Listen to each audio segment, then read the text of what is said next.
예, 안녕하십니까. 반갑습니다. 제 90차 바이오 아이코아 아카데미를 시작하겠습니다. 저는 바이오 아이코아 사업단장 맡고 있는 현병환 교수입니다. 안녕하십니까. 네.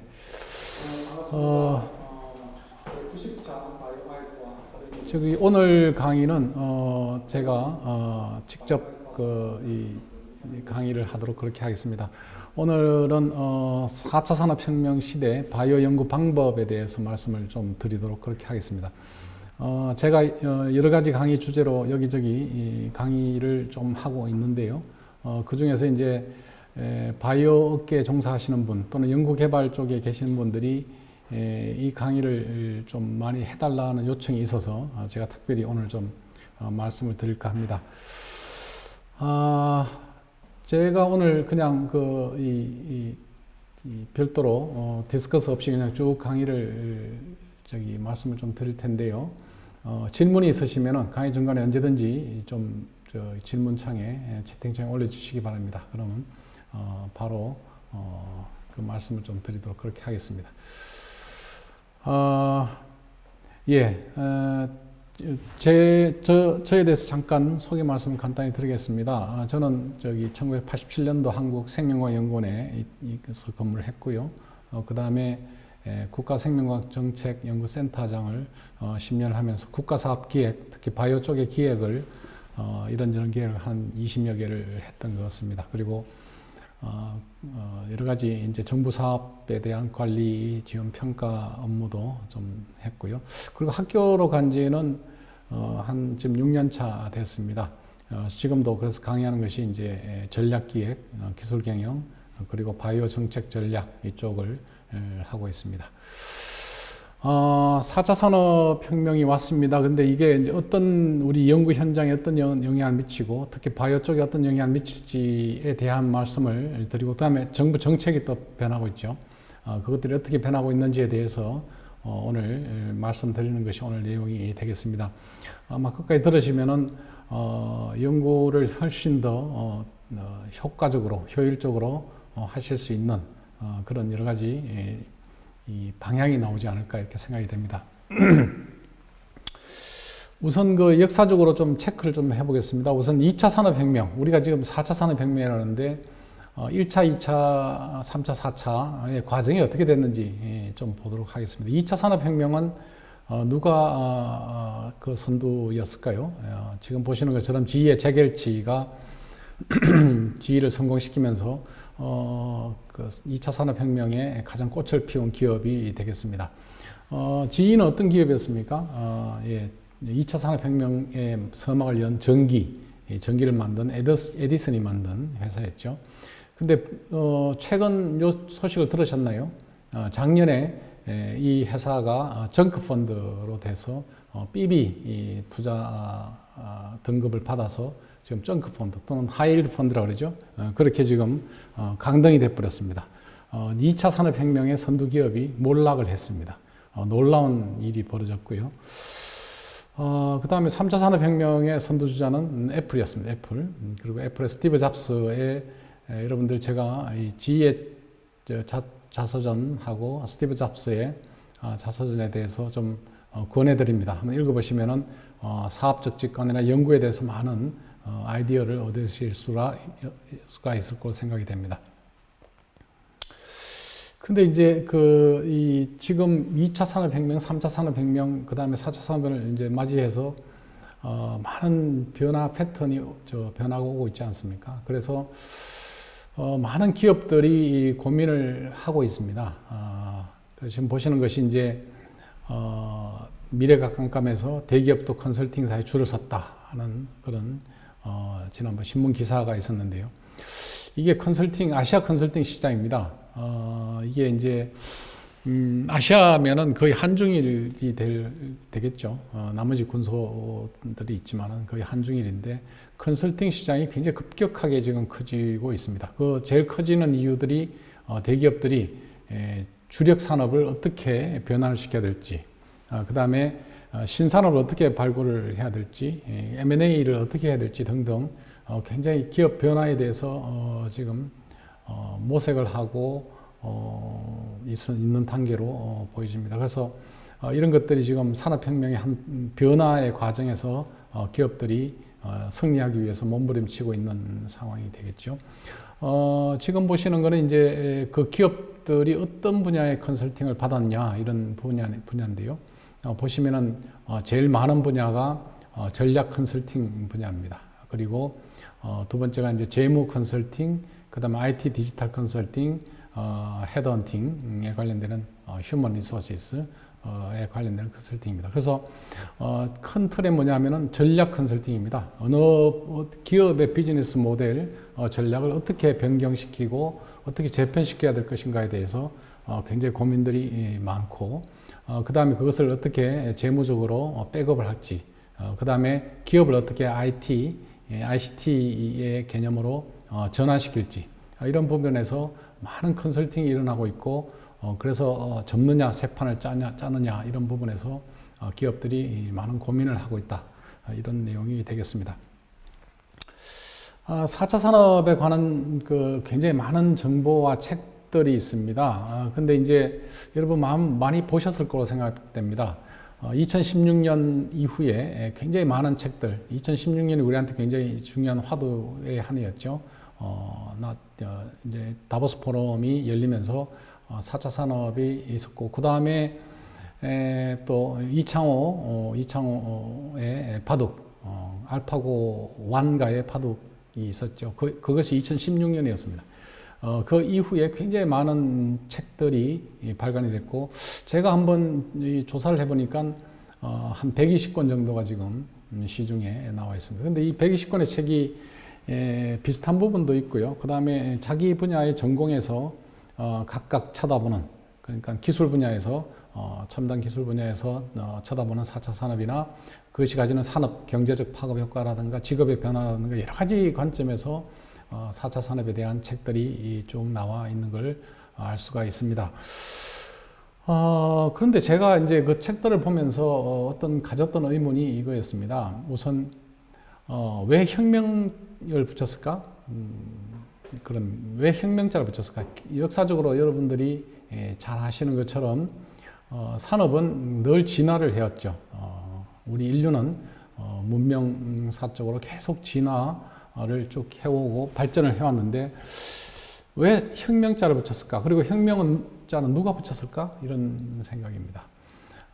근데 이제 제가 자료를 보고 공부를 해보니까 산업혁명을 붙인 분이 바로 이 1차, 2차 산업혁명이라고 붙인 아놀드 토인비 이분입니다. 그리고 이분의 역작은 역사의 연구라는 방대한 저서입니다. 이 아놀드 토인비는 영국 대형 도서관에 거기에서 일을 하신 분입니다. 그리고 평생을 전 세계에서 가져온 그 장서를 정리를 하고 연구를 하신 그런 대단한 학자시죠. 그분이 이제 좀 이때까지 인류사를 전부 방대한 서적을 다 연구를 해보니까 어느 순간에 기존의 연구 생산성이 수백 배씩, 100배에서 300~400배씩 뛰는 그런 구간이 있더라. 그래서 이 구간은 진화라는, 진보라는, 이볼루션이 아니라 혁명적 상황이다. 왜냐하면 산업이 전부 재편돼 버리는 상황을 오더라. 이 상황은 혁명이다 해서 1차, 2차 산업혁명이라는 단어를 붙였습니다. 그래서 잘 아시는 전기기관과 일련의 발명, 그 다음에 전기가 나오면서 생긴 일련의 발명을 통해서 산업이 전부 재편되는 것을 규명하고 그 분야에서 1차, 2차 산업혁명이라는 말을 이분이 쓰셨죠. 그리고 3차 산업혁명은 제레미 리프킨의 3차 산업혁명이라는 책이 나오면서 썼습니다. 잘 아시는 것처럼 WWW, 컴퓨터 이런 것들이 나오면서 산업을 완전히 재편에 들어가는 과정을 거쳤고요. 그 다음에 4차 산업혁명은 아직 역사적으로 오지 않는 혁명이지만 이제 첫 발을 들인 혁명, 그리고 앞으로 큰 변형이 있을 거라고 미리 예측한 최초 혁명이 4차 산업혁명이 되겠습니다. 그리고 그 아젠다는 2016년 다보스 포럼에 이분이 이제 크라우스 셔밥이 다보스 포럼의 의장이죠. 그 의장의 2016년 아젠다가 바로 4차 산업혁명이었습니다. 그래서 사실은 저는 이 다보스 포럼에 가보지도 않고 이런 얘기를 해서 좀 죄송합니다. 그래서 제가 유튜브에서 이제 다보스 포럼을 쳐보니까 2016년 다보스 포럼부터 해서 2020년 금년 1월 달에도 했습니다. 그래서 그 다보스 포럼에 수백 개의 동영상이 있는 것을 제가 다 봤습니다. 보고 나니까 이 전 세계에서 많은 석학들, 그 다음에 기업인들, 정치가들은 이 부분을 지금 많은 준비를 하고 있다는 게 수백 개의 톡에서 저희들은 확인을 할 수가 있습니다. 근데 이제 4차 산업혁명의 그 수없이 많은 이 책들, 아까 120권의 책들이 있다고 그랬죠. 그래서 근데 그 책들이 전부 다 이제 읽을 수는 없고, 그 다음에 또 각각의 관점에서 이렇게 보는데 그것을 관통하는 시오리 같은 게 있지 않겠나? 이런 것들을 저희 같은 이제 공부하는 사람들이 계속 생각을 해오고 있습니다. 그래서 제가 여러 학자들의 견해와 제 견해를 엮어서 6가지의 4차 산업의 작동 시오리를 나름대로 만들어 보았습니다. 4차 산업혁명은 모든 산업에 있어서 첫째, 정보의 바다가 만들어집니다. 정보의 바다. 정보의 바다가 만들어져야 합니다. 만들어지지 않으면 4차 산업이 아니고요. 그 다음에 이것이 만들어지고 나면은 그 다음에 바다에서 이제 구름이 쌓이겠죠. 그래서 구름이 빅데이터가 됩니다. 그래서 정보의 바다에서 빅데이터가 형성이 되고요. 근데 이 빅데이터에서 구름이 이제 옛날에는 비가 내릴 때 무작위로 이렇게 모든 소비자들에게 쭉 내렸지만은 지금은 인공지능이라는 걸 통해서 미리 고객을 예측하고 고객에 맞춤형을 주는 그래서 고객 가치를 창출시키는 행위에 들어갑니다. 그래서 1차, 2차, 3차 산업혁명의 핵심 키워드는 고객 가치 만족이었습니다. 고객 가치 만족은 고객이 가치에 만족하는 것은 두 가지가 있죠. 하나는 고객의 가격, 제품의 가격하고 그 다음에 질입니다. 그래서 그걸 합치면 가성비가 됩니다. 그래서 대량 생산을 통해서 규모의 경제를 이루어서 가성비를 높이는 행위를 통해서 시장을 장악해 들어가는 그런 부분이 1차, 2차, 3차 산업혁명의 핵심 키워드에 있다면은 4차 산업혁명에서는 고객이 느끼지 못한 가치 창출을 시키는 것. 즉 고객이 현재 그 가치를 느끼지 못해도 새로운 가치를 창출시켜서 시장을 만들어내는 그런 부분에 더 많은 방점이 들어갑니다. 그래서 이런 부분에 혁신이 지금 일어서야 모든 산업이 이제 세팅이 되고 승리할 수가 있습니다. 그리고 그런 것들이 최적화되는 상태를 거칩니다. 그래서 IoT, IoV로 해서 IoE, 인터넷 오브 에브리띵으로 돼서 결국 이것이 데이터 플랫폼 형태로 세팅이 되는 거죠. 그래서 이 플랫폼 비즈니스 이렇게 된 기업만이 지금 전 세계를 장악을 해 들어가고 있는 상황입니다. 그리고 그것이 생산 시스템에서는 스마트 팩토리로 해서 모든 공정들이 다 스마트폰에 다 들어오고 그 다음에 물류가 스마트 물류 그래서 당일 택배라든가 로봇 택배라든가 등등 물류 시스템의 혁신이 일어나고 그것을 결제하는 시스템에서 핀테크를 통해서 스마트 금융이 이루어지는 그래서 모든 산업이 정보의 바다에서 빅데이터가 만들어지고 가치를 입히고 최적화를 시키고 스마트 팩토리, 스마트 파이낸싱, 스마트 로지스틱, 물류 이런 시스템을 거친다는 거죠. 그래서 이 6단계가 모든 산업에 적용되는 과정을 거치게 됩니다. 그래서 그걸 좀 더 자세히 하나하나 몇 개 사례만 좀 보도록 하겠습니다. 먼저 공장의 4차 산업이 있습니다. 저희들은 이제 인더스트리 4.0이라는 단어를 많이 들었고 그 시범 공장이 독일의 지멘스 공장이죠. 유명한 기계 소재를 만드는 유명한 공장입니다. 근데 이 지멘스에 많은 공장 기계들이 있는데 이 공장의 기계에다가 전부 다 이제 센서를 부착합니다. 센서를 부착하면은 정보의 바다가 만들어집니다. 그래서 이 센서에서 굉장히 많은 정보들이 수백만 건의 정보들이 메인 컴퓨터에 들어가기 시작합니다. 그래서 정보의 바다를 만듭니다. 정보의 바다에서 그 정보의 바다를 가지고 분석을 해가지고 어떤 기계에서 어떤 결함이 있다든가 어떤 물류 시스템에서 돌아가는 것을 보완을 해야 되겠다는 여러 가지 의사결정을 해서 가치를 입힙니다. 그리고 그것을 최적화시켜서 불량률과 에너지 비용을 떨어뜨려서 결국 생산성을 증가시키는 그러한 일을 하는 겁니다. 정보의 바다에서 빅데이터 만들어지고 가치를 입혀서 최적화시키는 그런 분야에서 혁신이 일어난다고 보시면 되겠습니다. 그 다음에 두 번째는 이제 중장비 기업의 4차 산업입니다. 제가 이 말씀을 드린 것은 중장비 기업, 즉 트럭이라든가 포크레인이라든가 이런 회사도 4차 산업을 하느냐 이런 부분입니다. 예, 물론 합니다. 이 중장비 기계에다가 센서를 부착을 시킵니다. 센서를 부착시키면은 정보의 바다가 만들어집니다. 모든 중장비의 정보가 정보 수집이 됩니다. 정보의 바다에서 빅데이터를 만들어서 그래서 거기에서 이 중장비는 지금 고장이 날 것 같다. 언제쯤 고쳐야 되겠다. 그 다음에 어떻게 배치를 해야 되겠다. 모든 시스템을 통제를 해 들어가면서 거기에서 작업 효율을 올리고 생산성을 올리는 그러한 부분을 지금 하고 있습니다. 실제로 세계 1위, 2위 기업들, 선두 기업들은 이것 등을 통해서 지금 생산성 혁신을 일으키고 있는 것이죠. 그 다음에 세 번째 사례는 유통의 4차 산업입니다. 유통의 4차 산업은 너무나 잘 아시는 아마존입니다. 아마존으로 대표되는 기업들이죠. 여러분들 아마존 사례는 너무나 잘 아실 거고요. 전 세계에서 특히 미국 같은 경우에는 2018년 블룸버그 통신에서 만든 신조어가 있습니다. 아마조나이즈드라는 단어가 있습니다. 그것은 뭐냐면은 기업이 망했다 이런 얘기입니다.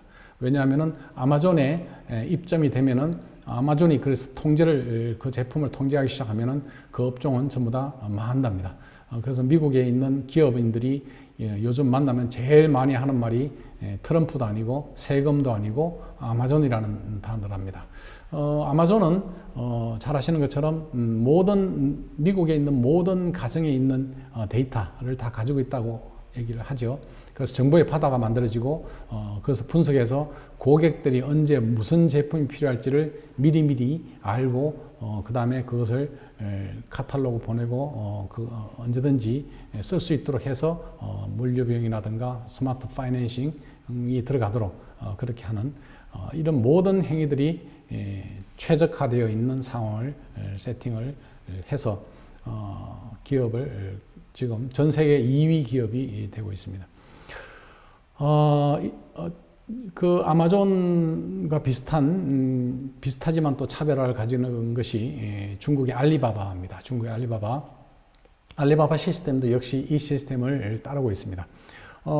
작년에 광군제라고 있죠. 미국의 블랙 프라이데이를 본떠 가지고 알리바바의 마윈이 만든 광군제입니다. 근데 광군제에서 하루 매출액이 40조까지 올랐습니다. 대단하죠? 예, 대단합니다. 근데 이제 놀라운 것이 제가 이제 그 마윈 강의를 몇 번 들었는데 유튜브로 마윈이 그런 얘기를 합니다. 하루 매출을 40조가 되려면은 결제가 1초에 몇 번 돼야 될 거라고 생각하느냐 이런 얘기가 있습니다. 마윈 얘기로는 1초에 결제가 20만 건이 되고 있다고 합니다. 20만 건의 결제가 1초에 되는데 아무 문제가 없어야 되는 어마어마한 지금 빅테크죠. 그 다음 두 번째는 그 물류의 70%가 당일 택배로 이루어집니다. 당일 택배. 주문을 넣으면은 당일날로 바로 택배가 거의 70%가 당일 택배로 가능하다는 겁니다. 여러분들 잘 아시겠지만 미국이 넓습니까? 중국이 넓습니까? 5대5를 포함시키면 미국이 넓지만 5대5 빼면 중국이 더 넓습니다. 그 넓은 중국에서 당일 택배가 가능하다는 게 70%가 된다는 게 놀라운 일이죠. 어떻게 그게 가능하냐? 바로 모든 고객들이 어떤 주문을 어느 시점에 어느 지역에서 할 줄 우리는 알고 있다. 그래서 몇 달 전에 그 물건을 그 도시에 다 세팅을 해 놓는답니다. 이렇게 세팅을 해 놓으면은 주문이 들어오면은 바로 이 밑에 있는 게 로봇입니다.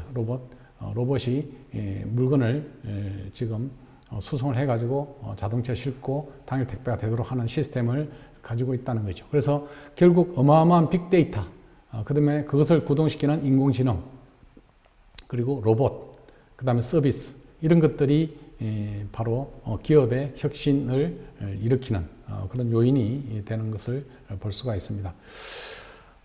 저희들 같이 이렇게 사회과학을 하고 전략을 잡는 사람들은 세상을 보는 네 가지 눈이 있습니다. 하나는 political, 정치적으로, 그 다음에 경제적으로, 4차 산업, 그 다음에 S, 사회적으로. 요즘 사회 문제는 가장 큰 것이 이제 인구 문제, 그 다음 고령화 문제, 그 다음에 환경 문제, 에너지 문제, 뭐 이런 것들이 다 포함되는 부분입니다. 그 다음에 기술의 진보입니다. T. 그래서 그걸 PEST라는데 기술의 진보를 항상 염두에 두면서 저희들은 세상을 진단을 합니다. 근데 아까 스마트 팩토리가 가능한 이유가 바로 이런 얘기입니다. 산업용 로봇이 들어가야 돼 있죠. 로봇이 5년간에 23분의 1로 떨어졌습니다. 그리고 센스가 들어가죠. 센스가 들어가는 것이 5년간에 250분의 1 등등 지금 보시는 것이 굉장히 많은 엄청난 기술 진보로 가격이 떨어지고 있습니다. 그래서 기술 진보가 가장 첨단적으로 일어나는 그 기술 진보의 형태를 exponential technology, 즉 수학 최정의 기술이라는 단어를 쓰고 있습니다. 그래서 저희들은 지금 전 세계에서 싱귤레리티 유니버시티라고 하는 이런 4차 산업에 관련된 교육 시스템, 컨설팅 시스템이 있는데 창업 교육 시스템이 있는데 싱귤레리티 유니버시티 여러분 유튜브에 한번 쳐보시면 그게 수백 개의 동영상이 나올 겁니다. 미국의 팡을 위시한 첨단 엣지 기업들이 가장 많이 교육을 받고 있는 그런 그 사이버 대학이고 그 다음에 오프라인 대학인데요. 거기서 제일 많이 쓰는 단어가 exponential technology, 즉 수학 최정의 기술. 이것을 항상 염두에 두고 저희들은 전략을 잡고 국가 전략도 바로 여기에 들어가 있다고 보여집니다. 지금 저희들은 4G 세상에서 살고 있고요. 이제 5G를 준비를 하면서 하나하나 세팅을 해 들어가고 있죠. 근데 지난 10년 사이에 기업의 변화를 한번 보도록 하겠습니다. 2008년이면은 3G, 3G 세상입니다. 3G 세상이고 2011년부터 본격적으로 4G가 형성이 되면서 그 3G에서 4G로 넘어오면서 세상이 완전히 세팅이 돼버렸습니다. 그리고 그때 10년 전에 전 세계 1위부터 10등까지 기업을 한번 보시면 1등 기름회사, 2등 기름회사, 3등이 아까 2차 산업혁명을 선도했던 GE입니다. GE인데 2018년에 정크펀드로 전락해가지고 지금 완전히 기업이 멸망을 내버렸습니다. 그 다음에 차이나 모바일 기름회사, 마이크로소프트는 비교적 오래됐는데 지금 새로운 혁신을 했죠. 플랫폼 새로운 혁신을 해가지고 지금 살아남았고요. 그 다음에 은행, 그 다음 기름회사, 통신망회사, 제조회사 이렇게 지금 형성이 되어 있는데 불과 10년 사이에 소위 말해서 팡이라고 하는 애플, 구글, 아마존, 마이크로소프트, 텐센트, 페이스북 이 전부 다 이 빅테크와 플랫폼 기업이죠. 그 다음 버커시 해스웨이 이런 데 투자하는 회사고요. 그 다음에 알리바바, JP모건 은행입니다. 존슨앤존슨 제약회사고요. 완전히 지금 빅테크 내지는 플랫폼 회사로 재편되는 것을 볼 수 있습니다. 이것이 5G 세상이 일으킨 세상의 변화입니다. 근데 이 5G는 전부 다 스마트폰으로 구동이 됐던 세상이고 그래서 세상 사람들은 세상에 있는 선두 기업들은 이 스마트폰에다가 뭔가를 올리는 기업이 살아남았습니다. 그리고 선두를 치고요. 스마트폰에다가 반도체를 올리고 있는 삼성전자나 하이닉스가 있고요. 그 다음에 여기에 통신망이 있고 여기에 광고가 들어가고 여기 이커머스 전자상거래가 들어가고 여기에 부품이 들어가고 했던 많은 회사들이 지금 4G 세상을 주도를 하고 있습니다. 근데 5G 세상이 되면은 이거보다 또 수십 배가 빨라지는 5G 세상을 이제 눈앞에 두고 있는데 우리가 생각했던 가상현실, 사물인터넷, 그 다음에 AI, VR, 홀로그램, IoT, 스마트 시티, 자율주행 이런 것들이 완전히 세팅되면서 구동되는 단계가 5G 세상이 되겠습니다. 그래서 5G 세상에서 저희들이 그동안에 많은 이 국가에서 하려는 많은 사업들이 여기에 지금 4G와 5G, 특히 5G 이 시스템에 들어가 있는 걸 뒤에 다시 한번 자세히 제가 말씀을 드리도록 하겠습니다. 근데 5G가 이제 저희들은 지금 이제 시작이 되고 있고 준비가 되고 있고 세팅이 되고 있는 단계죠. 그래서 5G에서 아까 보신 것처럼 비대면 서비스가 완전히 지금 4G에서도 비대면 서비스로 세상이 바뀌었는데 새로운 지금 서비스가 많이 준비가 되고 있습니다. 원격 진료라든가 그다음에 자동차, 무인 자동차, 드론, 그다음에 이런 것들, 그다음에 IoT, IoT, IoE 이런 것들이 세팅이 되는데 그보다 한 발 더 나아가서 지금 6G가 또 세팅이 되고 있습니다. 6G 세상은 또 다른 세상을 또 만들 걸로 보여지고 있고요. 그동안에 하기 어려웠던 많은 실시간 원격 수술이라든가 자율비행, 자율비행은 이거보다 더 빨라질 거로 생각이 됩니다. 5G에서도 가능하니까요. IoE가 다 세팅되는 단계를 거치는 걸로 지금 보는데 6G가 얼마나 먼 미래일까요? 지금 5G도 이제 세팅의 첫 단계인데 정부는 6G 시대를 2028년에 열겠다고 지금 준비를 하고 있습니다. 그래서 전 세계에서 최초로 상용 목적의 6G를 2028년에 세팅을 하겠다. 그래서 금년 4월에 예타를 통과시켜가지고 2천억짜리 사업을 지금 5년 사업을 진수를 시켰고요. 그래서 6G가 되면은 완전히 또 다른 세상에서 저희들이 이 세상이 구동되는 것을 또 한번 보고 산업이 또 한번 재편되는 것을 우리가 또 겪게 될 걸로 보여집니다. 세상이 참 바쁘죠. 바쁘고 굉장히 급합니다. 저희들이 생각했던 많은 일보다도 더 빨리 움직이고 있는 것을 아실 수가 있습니다. 이번 코로나 사태 이후에 세상은 바뀌었다는 것을 모두 다 지금 말씀들을 하시고 걱정들을 하시고 실감들을 하시는 것을 느낄 수가 있습니다. 이거는 이제 기업의 변화에서도 그대로 지금 드러나고 있죠. 여러분들 이 코로나 이후에 주식의 그 다이나믹한 변화를 실감을 지금 하고 계실 겁니다. 코로나 이전에 우리나라 주식 이 숫자가 2,300 정도 했죠. 그러다가 1,400까지 3월 달에 떨어지기 시작합니다. 1,400 선에서 떨어지다가 다시 지금 드라마틱하게 또 올라가가지고 2,300, 또 요즘 이제 2,300, 2,200에서 지금 조정을 받고 있는데 그 드라마틱하게 1,300에서 1,400, 400에서 지금 2,300까지 뛰었던 그때의 선두주자들이 누구냐? 여러분들이 잘 아시는 BBIG입니다. BBIG. 바이오가 있고요. 그 다음에 배터리, 인터넷 게임입니다. 바이오는 삼성바이오로직스, 그 다음 셀트리온, 그 다음에 셀트 헬스케어 등등, 알테오젠 등등 어마어마한 그 바이오 기업들이 탄생을 해서 우리 시장을 주도를 해왔고 각광을 받았습니다. 그리고 배터리는 지금 전기차 배터리, 그래서 LG화학, 삼성 SDI, 그 다음 SK 하이닉스, SK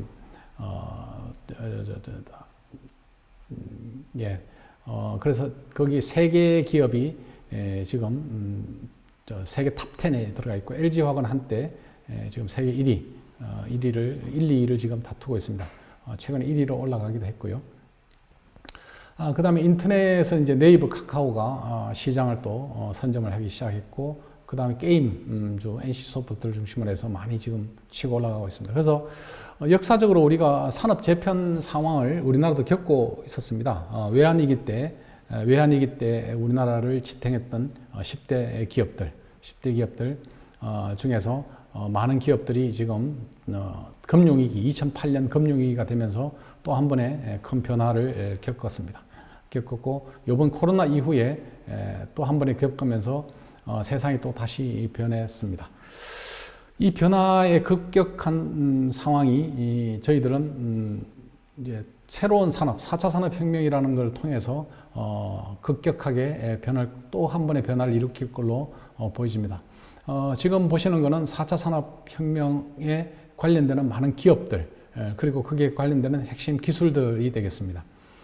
보시는 것처럼 이 반도체와 센스, 그 다음에 5G와 클라우드, 소프트웨어 이런 것들이 이제 IoT, IT, 통신의 발달을 구동을 시키고 있고요. 그 다음에 빅데이터, 인공지능, 그다음에 IoT, 그다음에 로봇, AI, VR 이런 것들이 산업 간 융합으로 전부 다 합쳐져 가지고 새로운 기존에 없는 산업 형태를 만들어 나가고 있는 것이죠. 그래서 이제 앞으로 이제 4G에서 5G 이 세상이 되면은 새로운 비즈니스 모델로 전면 재편될 걸로 보여지는데, 그래서 앞에다가 이제 다 스마트 자를 붙이게 됩니다. 스마트 자의 핵심은 아까 말씀드렸습니다만은 정보의 모든 산업에서 정보의 바다에서 빅데이터가 만들어지고 그게 가치를 입히고 최적화를 시키고, 최적화의 플랫폼이죠. 플랫폼을 만들고 그 다음에 스마트 팩토리, 그 다음에 스마트 딜리버리, 파이낸싱으로 들어가는 일련의 스마트화 작업이 이루어진다고 보여집니다. 그래서 차도 이제 스마트 카, 그 다음에 스마트 홈, 스마트 팜, 농업도 이제 혁신이죠. 스마트 팜, 그 다음에 스마트 팩토리, 스마트 타운, 스마트 시티죠. 스마트 시티, 그 다음에 스마트 그리드. 스마트 그리드는 잘 아시는 것처럼 이제 이 전기 수송 시스템이 스마트화 되는 겁니다. 그리고 스마트 운송, 스마트 의료, 그 다음에 스마트 의료, 스마트 바이오텍이 핵심 산업으로 들어올 거고요. 그 다음에 스마트 금융, 핀테크, 이런 것들이 이제 주력 산업으로 들어옵니다. 그리고 크게 관련되는 국내외 기업들이 됩니다. 우리나라도 많은 준비를 하고 있죠. 선진국에서는 그렇게 평가합니다. 전 세계에서 지난 20년 동안 가장 역동적으로 전 세계에서 산업적으로 발전을 해온 나라를 세 나라를 꼽으라 그러면은 거기에 한국이 꼭 들어갑니다. 들어가고요. 1등은 물론 중국입니다. 중국이고 아마 2등이 한국 정도가 될 겁니다.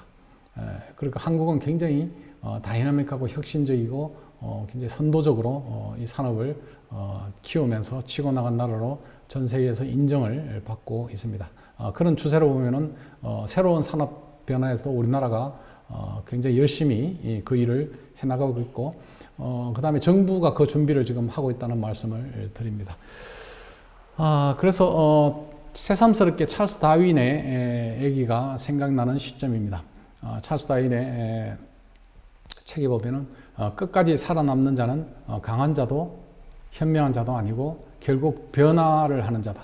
변화에 능동적으로 변화하고 선도적으로 변화를 추구하고, 그래서 변신하는 국가와 변신하는 개인, 변신하는 조직이 살아남는 그런 세상이 될 거라고 보여집니다. 그럼 이제 저희들이 이제 보는 세상 산업이라는 것은 크게 보면 두 종류가 있습니다. 두 종류가 있는데, 하나는 기존 산업, 우리가 알고 있는 많은 산업입니다. 뭐 섬유 산업, 뭐 철강 산업, 뭐 무슨 자동차 산업, 모든 우리가 알고 있는 지금 현재 누리고 있는 많은 산업입니다. 그래서 그걸 기존 산업이라고 하고, 그 다음에 지금 새롭게 만들어지는 게 신산업입니다. 그래서 지금 4차 산업에서는 첫째가 기존 산업이 4차 산업화되는 일을 지금 하고 있고 해야 됩니다. 기존 산업의 전면 개편이 되는 겁니다. 기존 산업이 그전에는 대량 생산에 대해서 규모의 경제를 이루어 가지고 가성비를 따지는 그러한 산업 형태를 이루었습니다. 그래서 자동화되고 계열화되고 로봇이 들어가고 소량 대량 소품종 대량 생산이 되고 대기업 중심으로 움직였다면은 이 4차 산업에서는 그것이 정보의 바다에서 빅데이터 만들어서 가치를 입히는, 그 가치를 입힌 행위가 업종마다 각각 다르게 형성이 되면서 그것이 플랫폼화 될 겁니다. 그래서 각각 모든 것들이 사물, 정보, 네트워크, 수평 계열화, 소량 다품종, 그 다음에 중소기업 서비스, 오픈소스, 이런 형태의 새로운 산업 패턴으로 전부 다 진화되는 것을 우리가 아실 수가 있을 겁니다. 그러게 그 준비를 지금 저희들이 쭉 한다고 보면 되겠습니다. 그리고 또 하나가 이제 신산업의 창출입니다. 소위 말해서 우리가 나아가야 될 새로운 산업의 새로운 형태입니다. 저희들은 선진국에 들어가 있죠. 제가 글을 읽었는데 재미난 얘기가 있더라고요. 전 세계에서 거의 대부분의 사람들은 우리나라를, 한국을 선진국이라고 생각하는데, 한국 사람은 스스로 선진국이라고 거의 대부분 사람이 생각하지 않고 있다라는 그런 얘기를 들었는데, 실제로 우리나라는 선진국입니다. 선진국이고요. 그래서 선진국들의 전쟁터입니다. 신산업 창출 부분.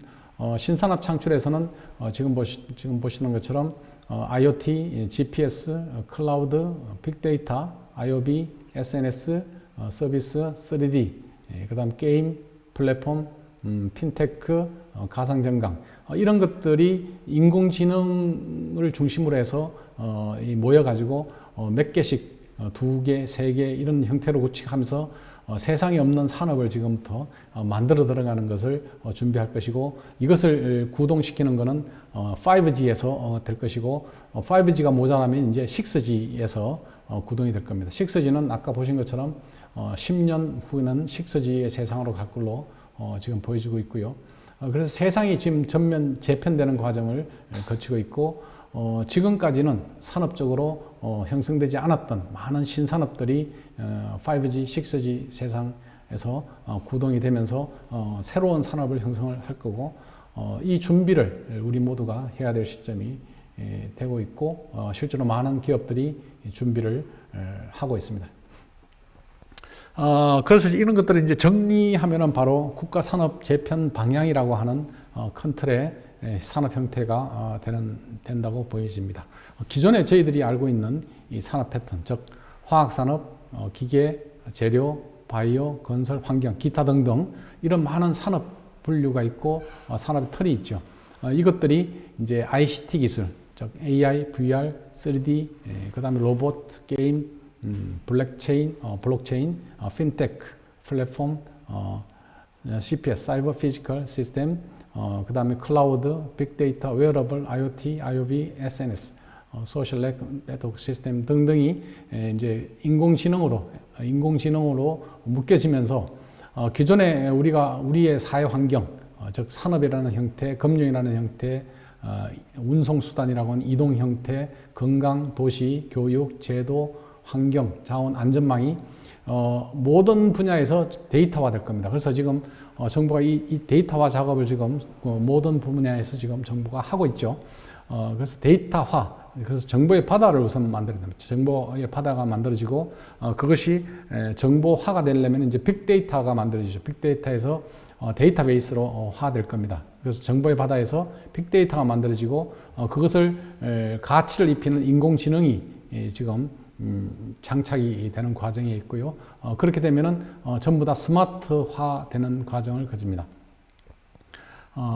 CPS, 3D, AI, VR, 블록체인, 게임 등등 여러 가지 시스템이 스마트화 되면서 사회가 전부 다 앞으로는 스마트 자를 붙이는 사회로 변모될 걸로 보여집니다.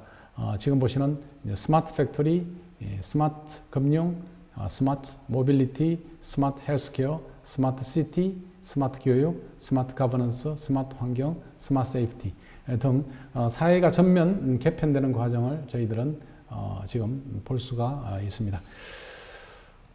그럼 이런 과정을 통해서 정부는 무슨 지금 사업을 발주시켜서 하고 있고, 특히 그 중에서 바이오 사업과는 어떤 정부의 정책 의지를 가지고 있는지를 간단히 체크해 보도록 하겠습니다.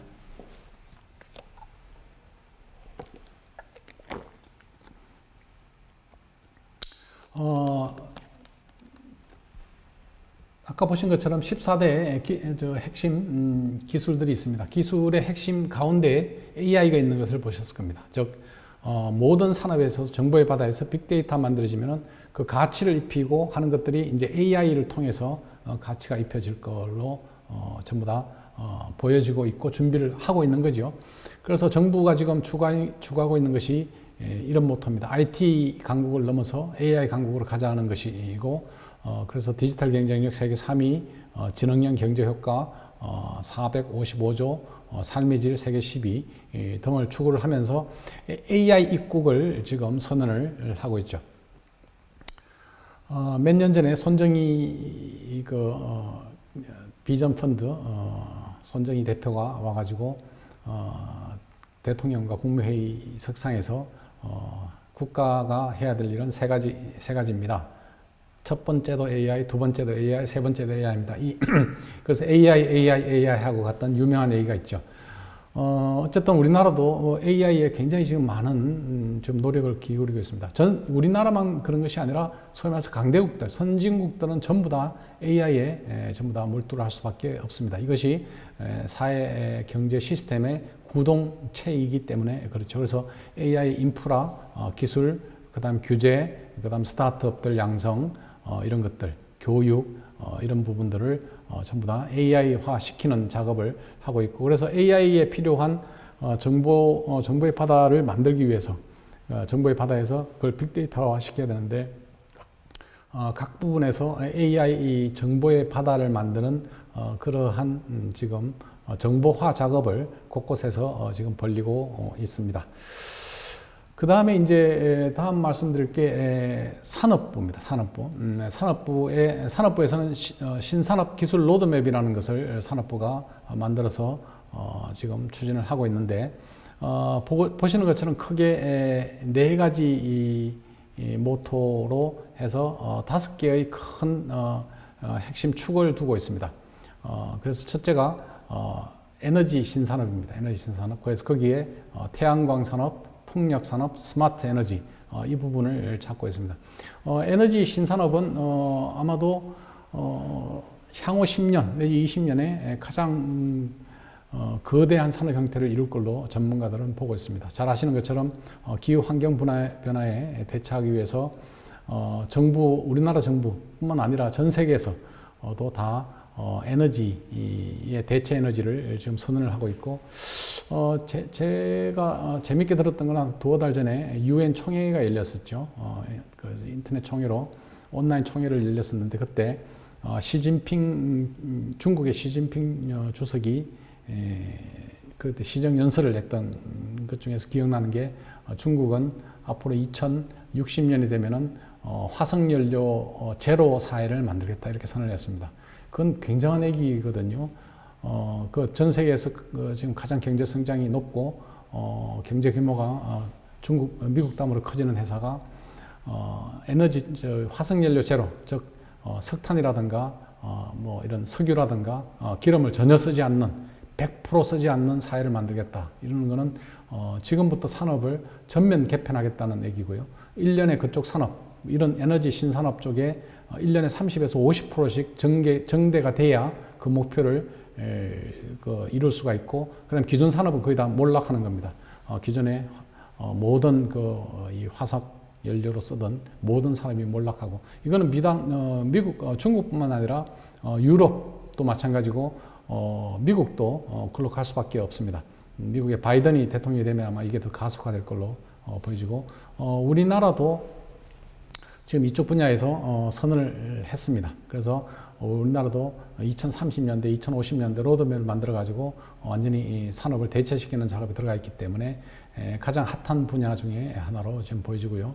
두 번째가 이제 초연결 사회 및 4차 산업혁명을 촉진하는 IoT 가전, 그 다음에 반도체 디스플레이 부분입니다. 그래서 가전 스마트화, 그 다음 디스플레이, 반도체에 특히 인공지능을 구현하는 반도체, 시스템 반도체죠. 비메모리 반도체입니다. 그래서 여기에 지금 투자를 하겠다, 이렇게 지금 선언을 했고 하고 있습니다. 그 다음에 세 번째 영역이 국민의 건강과 윤택한 삶의 부분에서 바이오 헬스입니다. 저희들이 관심을 제일 많이 기울이고 있는 바이오 헬스인데, 바이오 헬스는 크게 세 가지 부분입니다. 디지털 헬스케어, 그 다음 맞춤형 진단치료, 스마트 의료기기입니다. 근데 디지털 헬스케어 부분에서도 이제 빅데이터, 건강 빅데이터 부분, 그 다음 생체 데이터, 신호 수집 부분, 그 다음에 데이터 인공지능 기반 건강관리 서비스 기술 개발, 디지털 헬스케어이죠. 그래서 결국 여기도 이제 데이터, 빅데이터, 이런 부분이 가장 중요한 영역이 되겠습니다. 그리고 맞춤형 진단 치료입니다.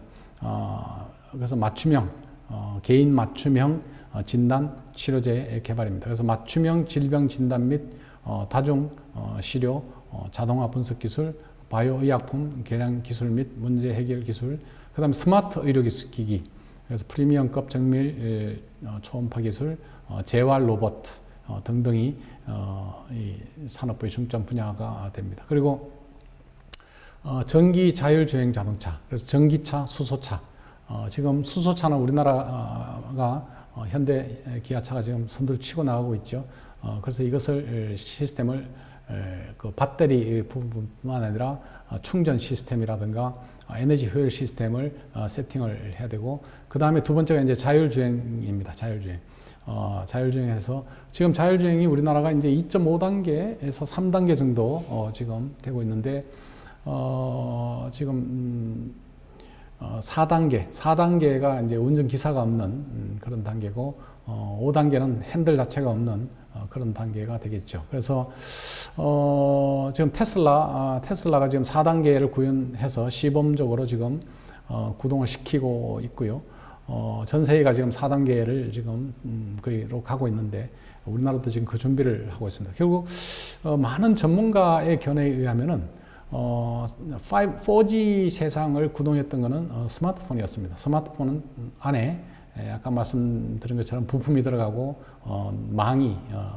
통신망이 들어가고 이커머스가 들어가고 그 다음에 거기에 액정이 들어가고 반도체가 들어가고 이런 많은 기업들이 전 세계에서 선두그룹을 다 형성을 했던 혁신이 일어났는데, 이제 이 5G 세상이 되면은 이런 모든 것들이 원활하게 되면서 결국 또 자동차가 큰 역할을 하지 않을까. 기존의 자동차라고 그러지 않죠.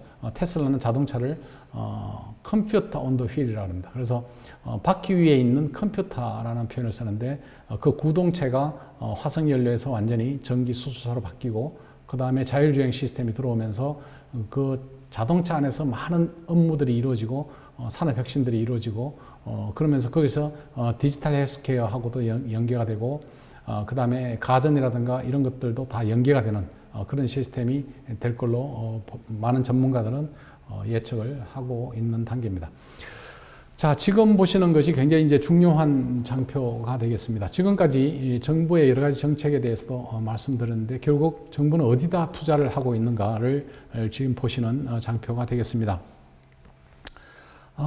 보시는 것처럼 이제 정부가 투자하고 있는 사업입니다. 2019년 정부 R&D 예산 투자하고 그때는 20조 5천억이었습니다. 그리고 2020년에 24조 약 1,000억이 되는 건데, 물론 여기에 플러스 추경이 들어왔어요. 추경에서도 많은 예산이 지금 과학기술 쪽에 투자가 돼서 24조 플러스 알파가 지금 되었습니다.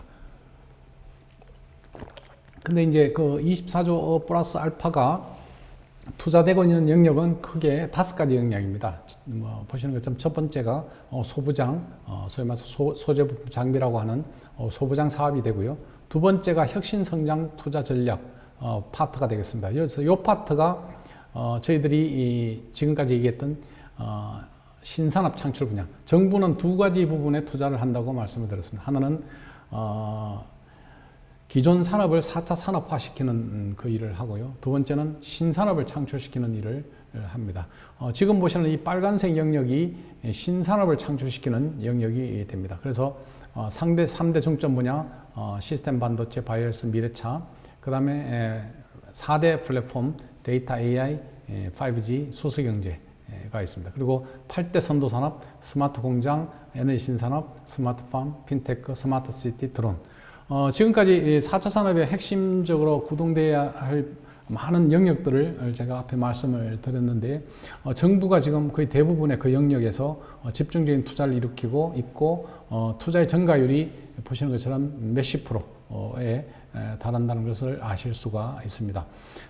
그 다음에 이제 이 파란색 부분 중소기업 지역 R&D는 이제 전국에 있는 TP, 테크노파크라든가 기타의 지역 투자가 되겠습니다. 그리고 그게 일자리 창출에 관련되는 이런 것들이 기존 산업을 4차 산업화시키는데 많이 투자가 되고 있는 영역이 되는데, 그 부분도 굉장히 많은 지금 투자의 증가가 이루어진 것을 여러분이 보실 수가 있습니다. 그 다음에 신산업을 창출시키고 기존 산업을 4차 산업화시키는 그 밑바닥을 까는 것이 바로 인력 양성입니다. 그래서 기초연구라든가 혁신 인재 양성이라든가 난제 개발 연구라든가 이런 튼튼한 기반을 형성하는 그런 부분에 투자를 지금 정부가 하고 있고요.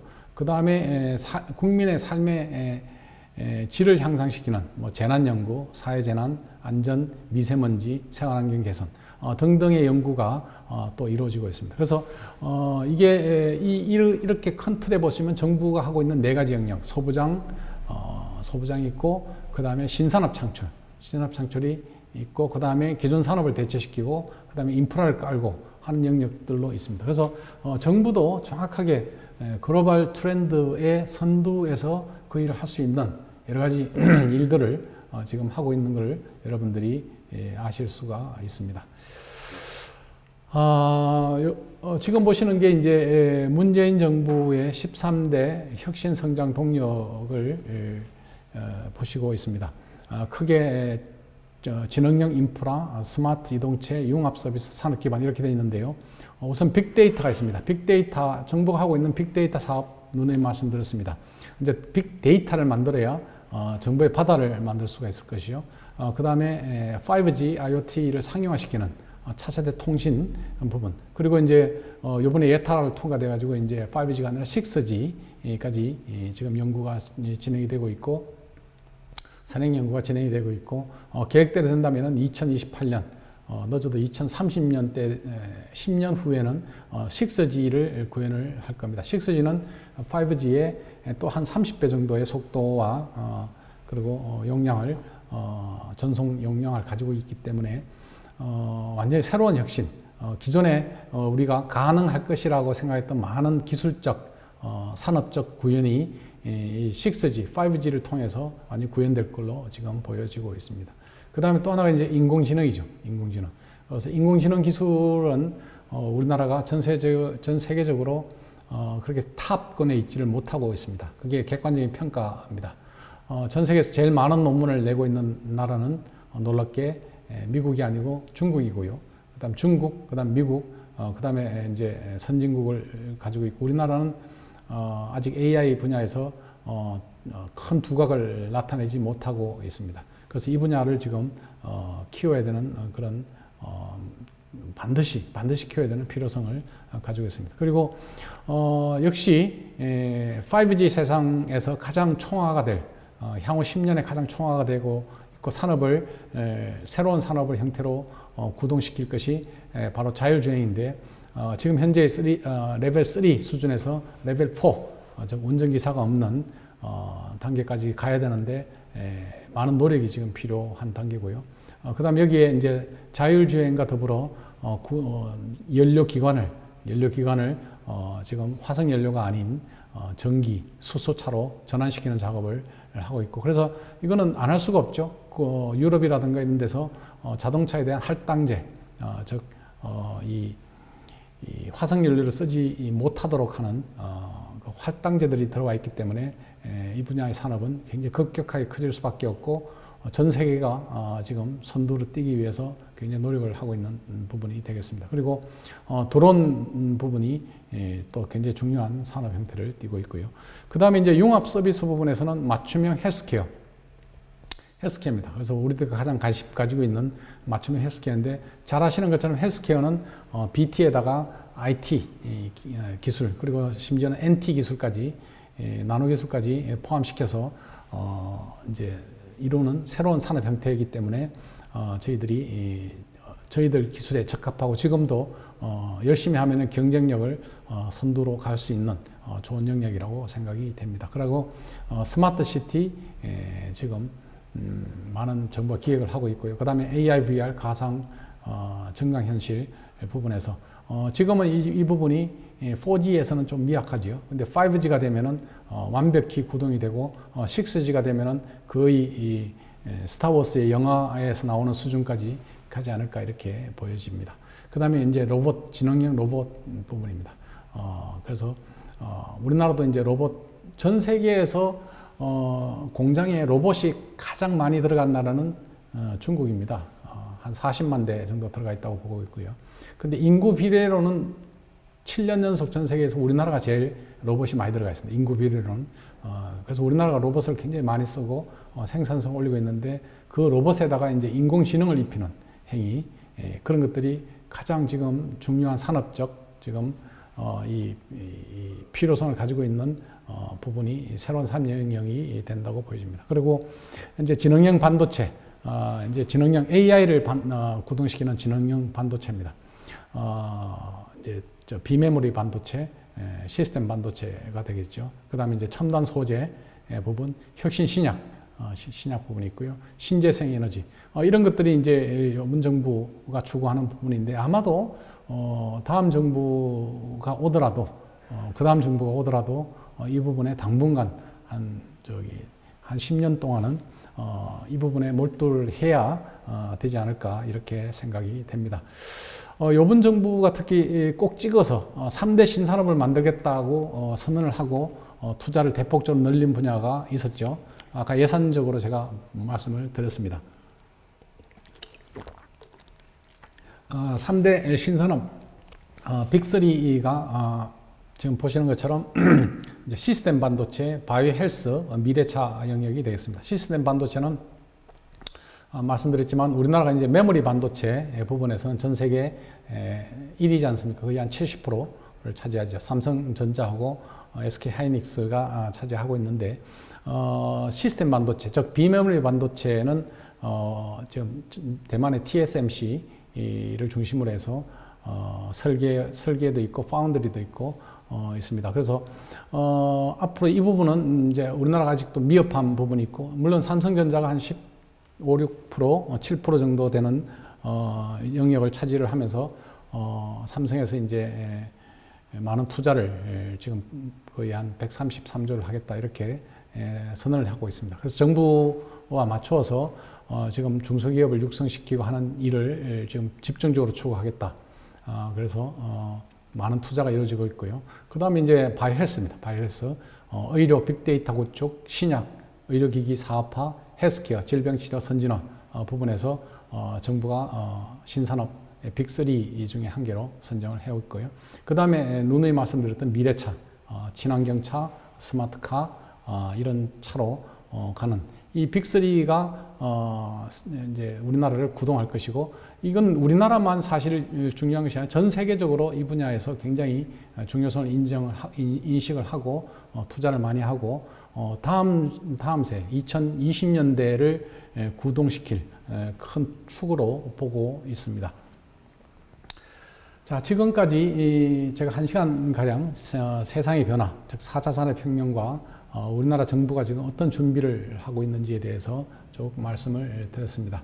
그럼 지금부터 빅데이터 시대가 지금 왔고요. 거기에 맞는 바이오 연구 방법을 전략적으로 할 수 있는, 즉 4차 산업의 형태에서 바이오 산업이 지금의 연구 개발 패턴보다도 더욱더 앞선 형태로 할 수 없을까, 이런 부분에 많은 얘기들이 있습니다만 그 중에 몇 가지 방법적 사례를 설명드리는 그런 시간을 갖도록 그렇게 하겠습니다. 4차 산업혁명 시대의 연구 방법의 변화를 하고 있습니다. 저희들이 2016년, 아까 전에 2016년에 다보스 포럼이 열렸다 그랬죠. 그래서 4차 산업을 혁명이라는 것이 다보스 포럼의 주제가 되면서 전 세계에서 4차 산업이라는 큰 파도를 저희들이 몸으로 겪었고 큰 화두가 됐습니다. 근데 그 2016년에 그 다보스 포럼과 더불어 이창호의 알파고와의 대결, 이것이 바로 전 세계에서 중계가 되면서 이 4차 산업을 실감시키는 가장 상징적인 하나의 일이 벌어졌었죠. 그때 이제 여기 보신 이분이 이제 이 하사비스라고 구글 딥마인드 사장입니다. 원래 딥마인드라는 회사를 만들었는데 구글에서 M&A를 했죠. 그래서 이제 이분이 구글의 부사장 되는 분인데요. 지금은 이제 구글 딥마인드라고 부릅니다. 그런데 이제 구글 딥마인드에서 상징적으로 알파고 1이라는 걸 만들어서 이창호 10년 전에 이창호는 잘 아시겠지만은, 이세돌, 죄송합니다.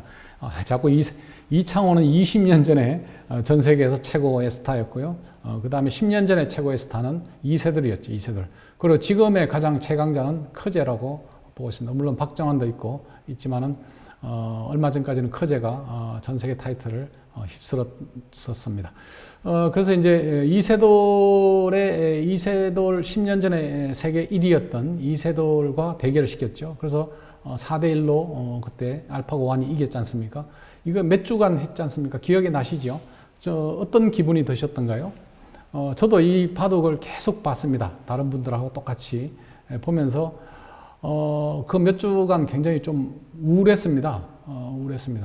말로만 듣던, 그리고 책으로만 읽던 4차 산업이 이제 드디어 우리 생활에 이렇게 침투를 했구나 하면서 어떻게 대처를 해야 될 것인가, 이 문제에 대해서 굉장히 많은 고민을 하고 너무 갑작스럽다 이런 생각을 하면서 굉장히 우울했던 기억이 납니다.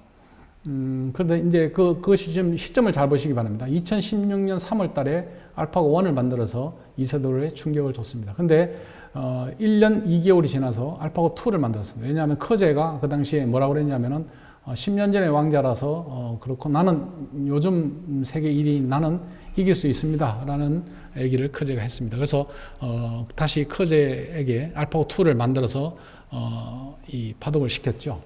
근데 커제가 3대 0으로 졌습니다. 근데 이 눈물, 원래 포커페이스들이죠. 이 승부사들은, 도박사들, 승부사들은 포커페이스입니다. 얼굴 표정이 안 변해야죠.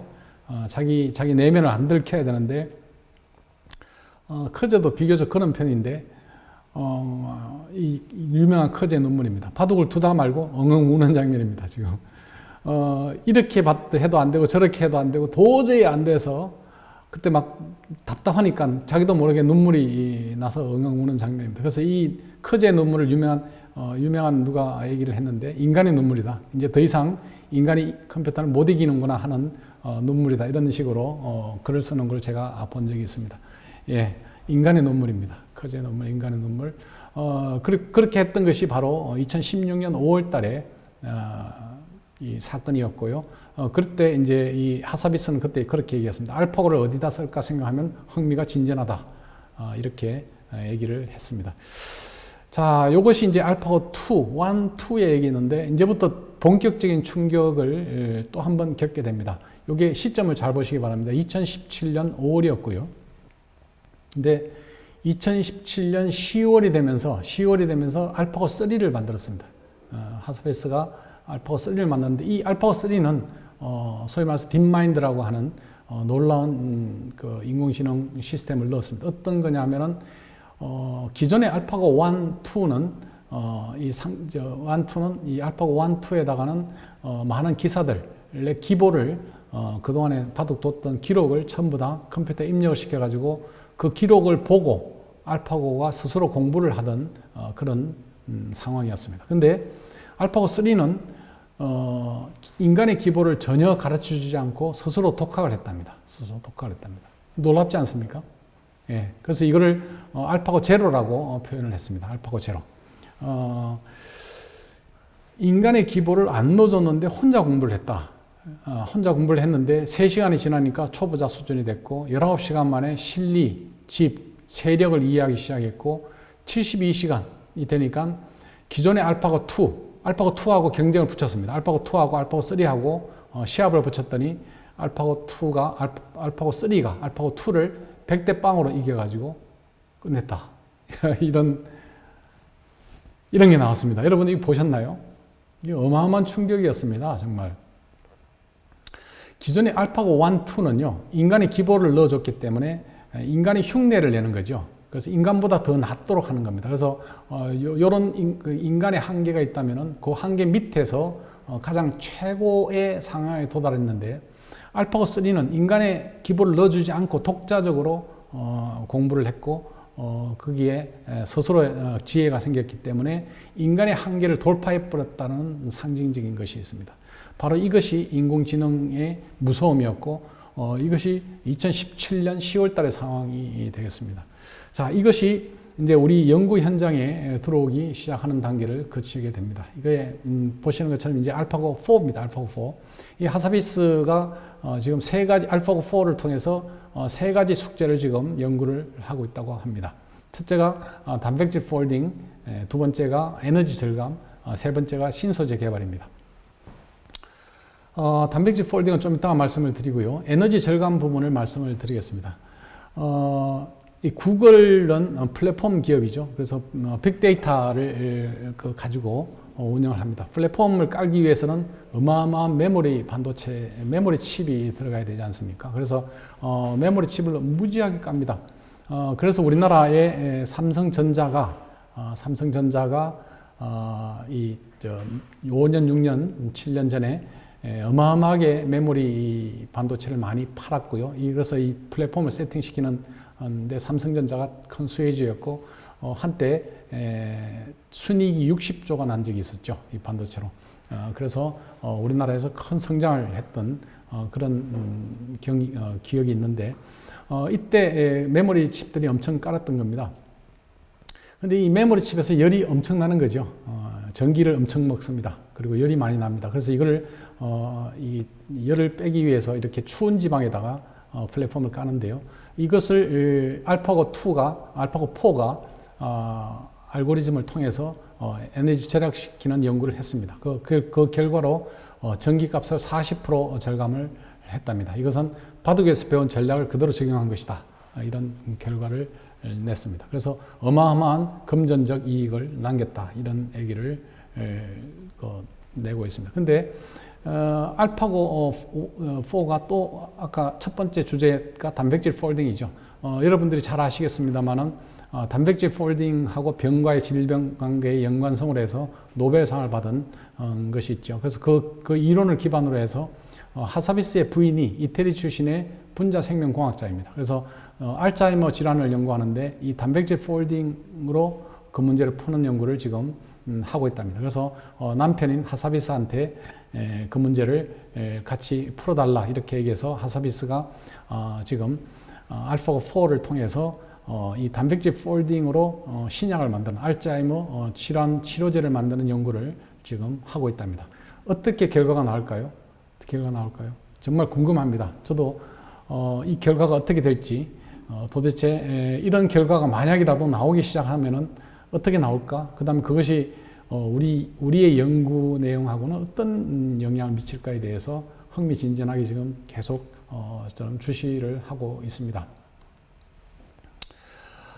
비단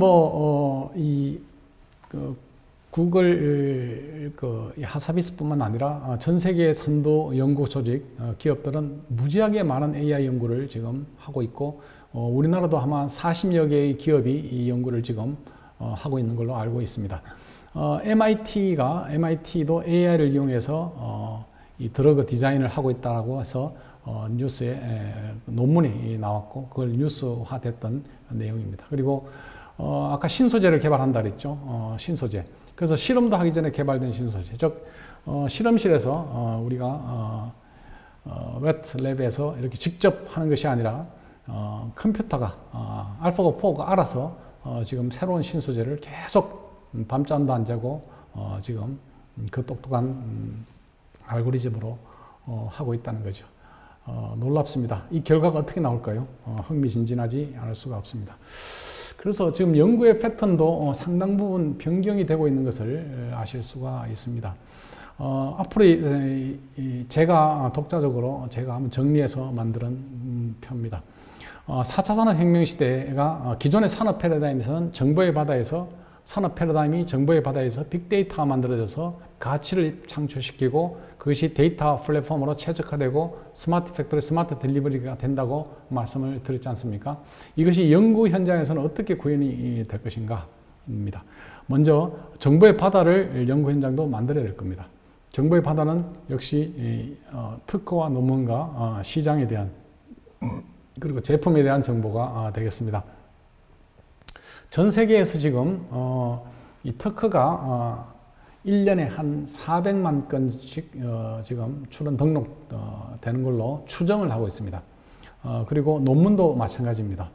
그리고 어마어마한 기업들이 이 시장에서 많은 제품들을 신상품을 쏟아져내고 있습니다. 그래서 그런 것들이 특허와 논문과 시장이 정밀하게 분석이 돼가지고 우리가 우선 그런 정보의 바다를 파악을 해야 되고요.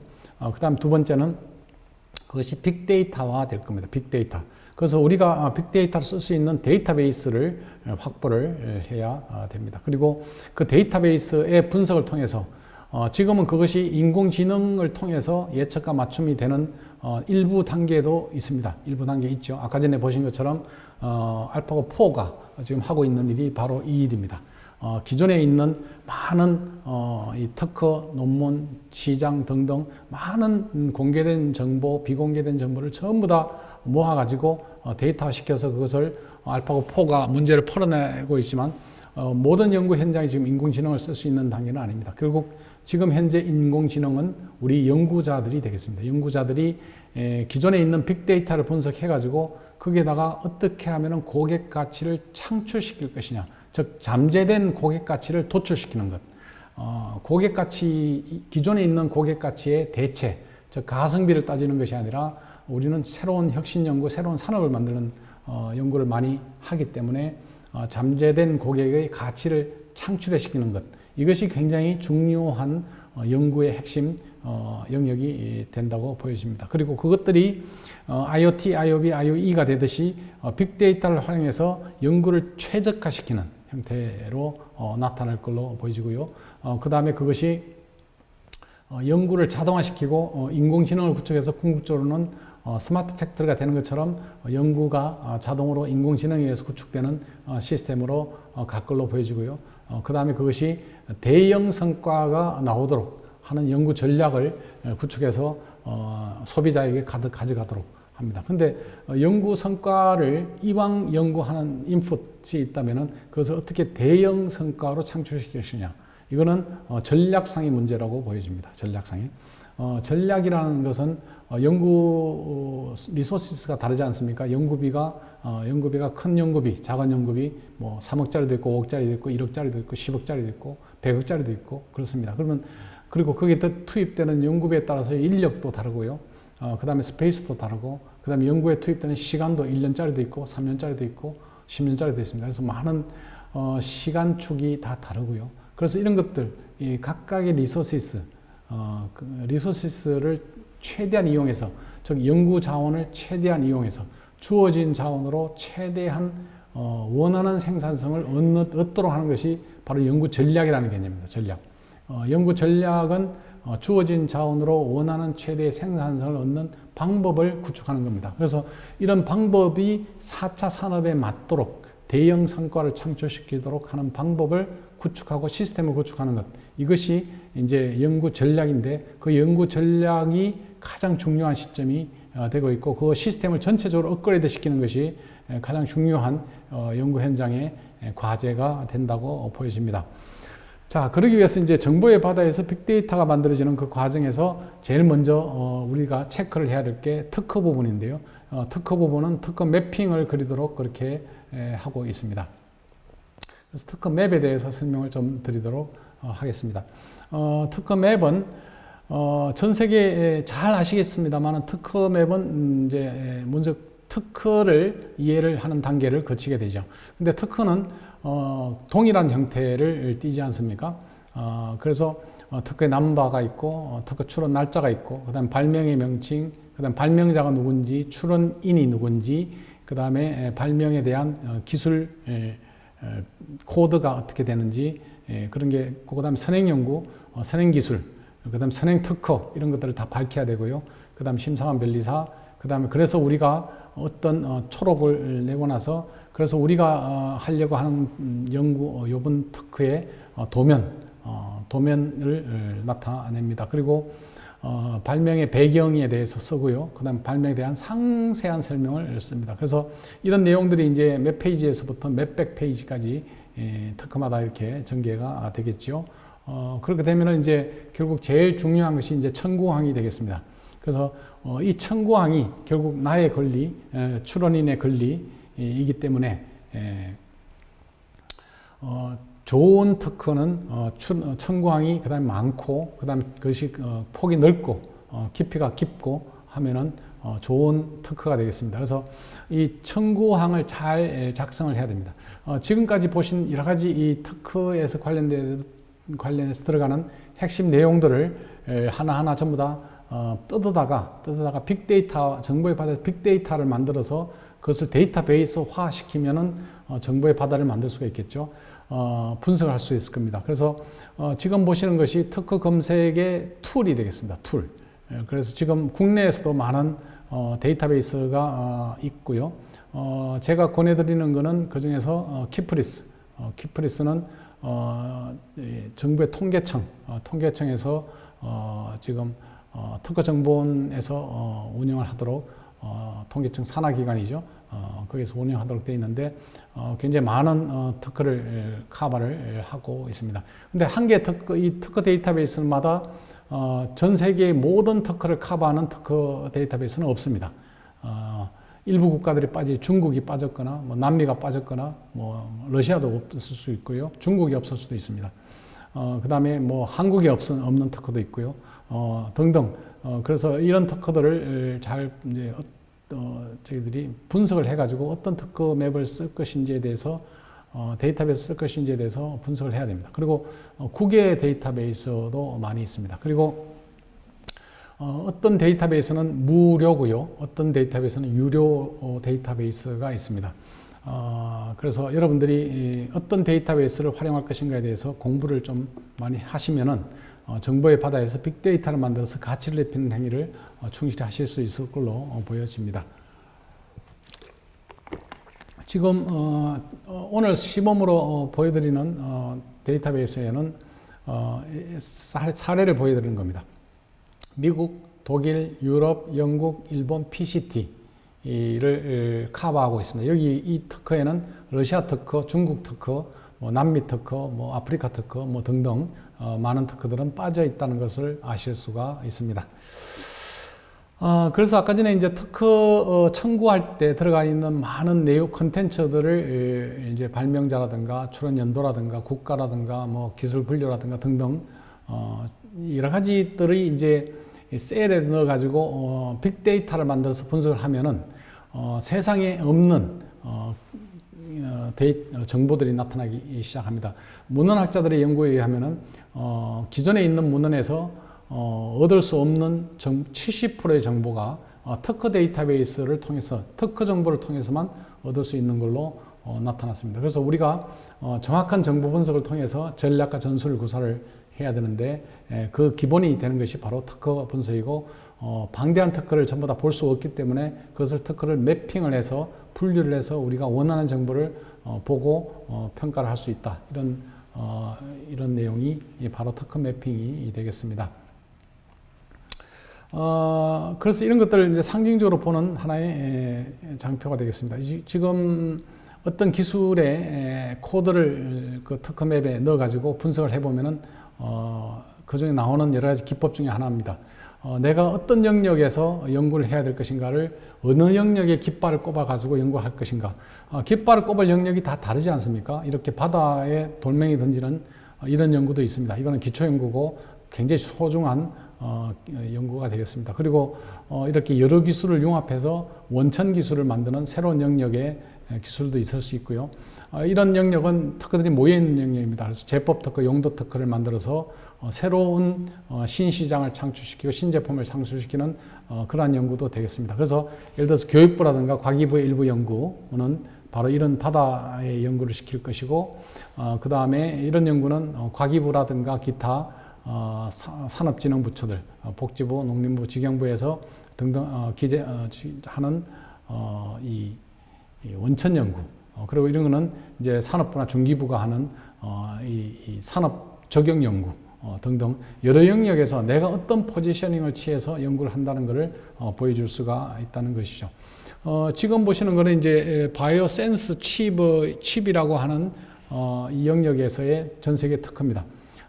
이렇게 넣으면은 이런 그 수천 건의 특허들이 나옵니다. 그리고 크게 A 영역, B 영역, C 영역, D 영역 이렇게 나옵니다. 옛날에 상당히 오래전입니다만은 바이오 칩을 하겠다는 연구팀을 위해서 그렸던 특허 맵입니다.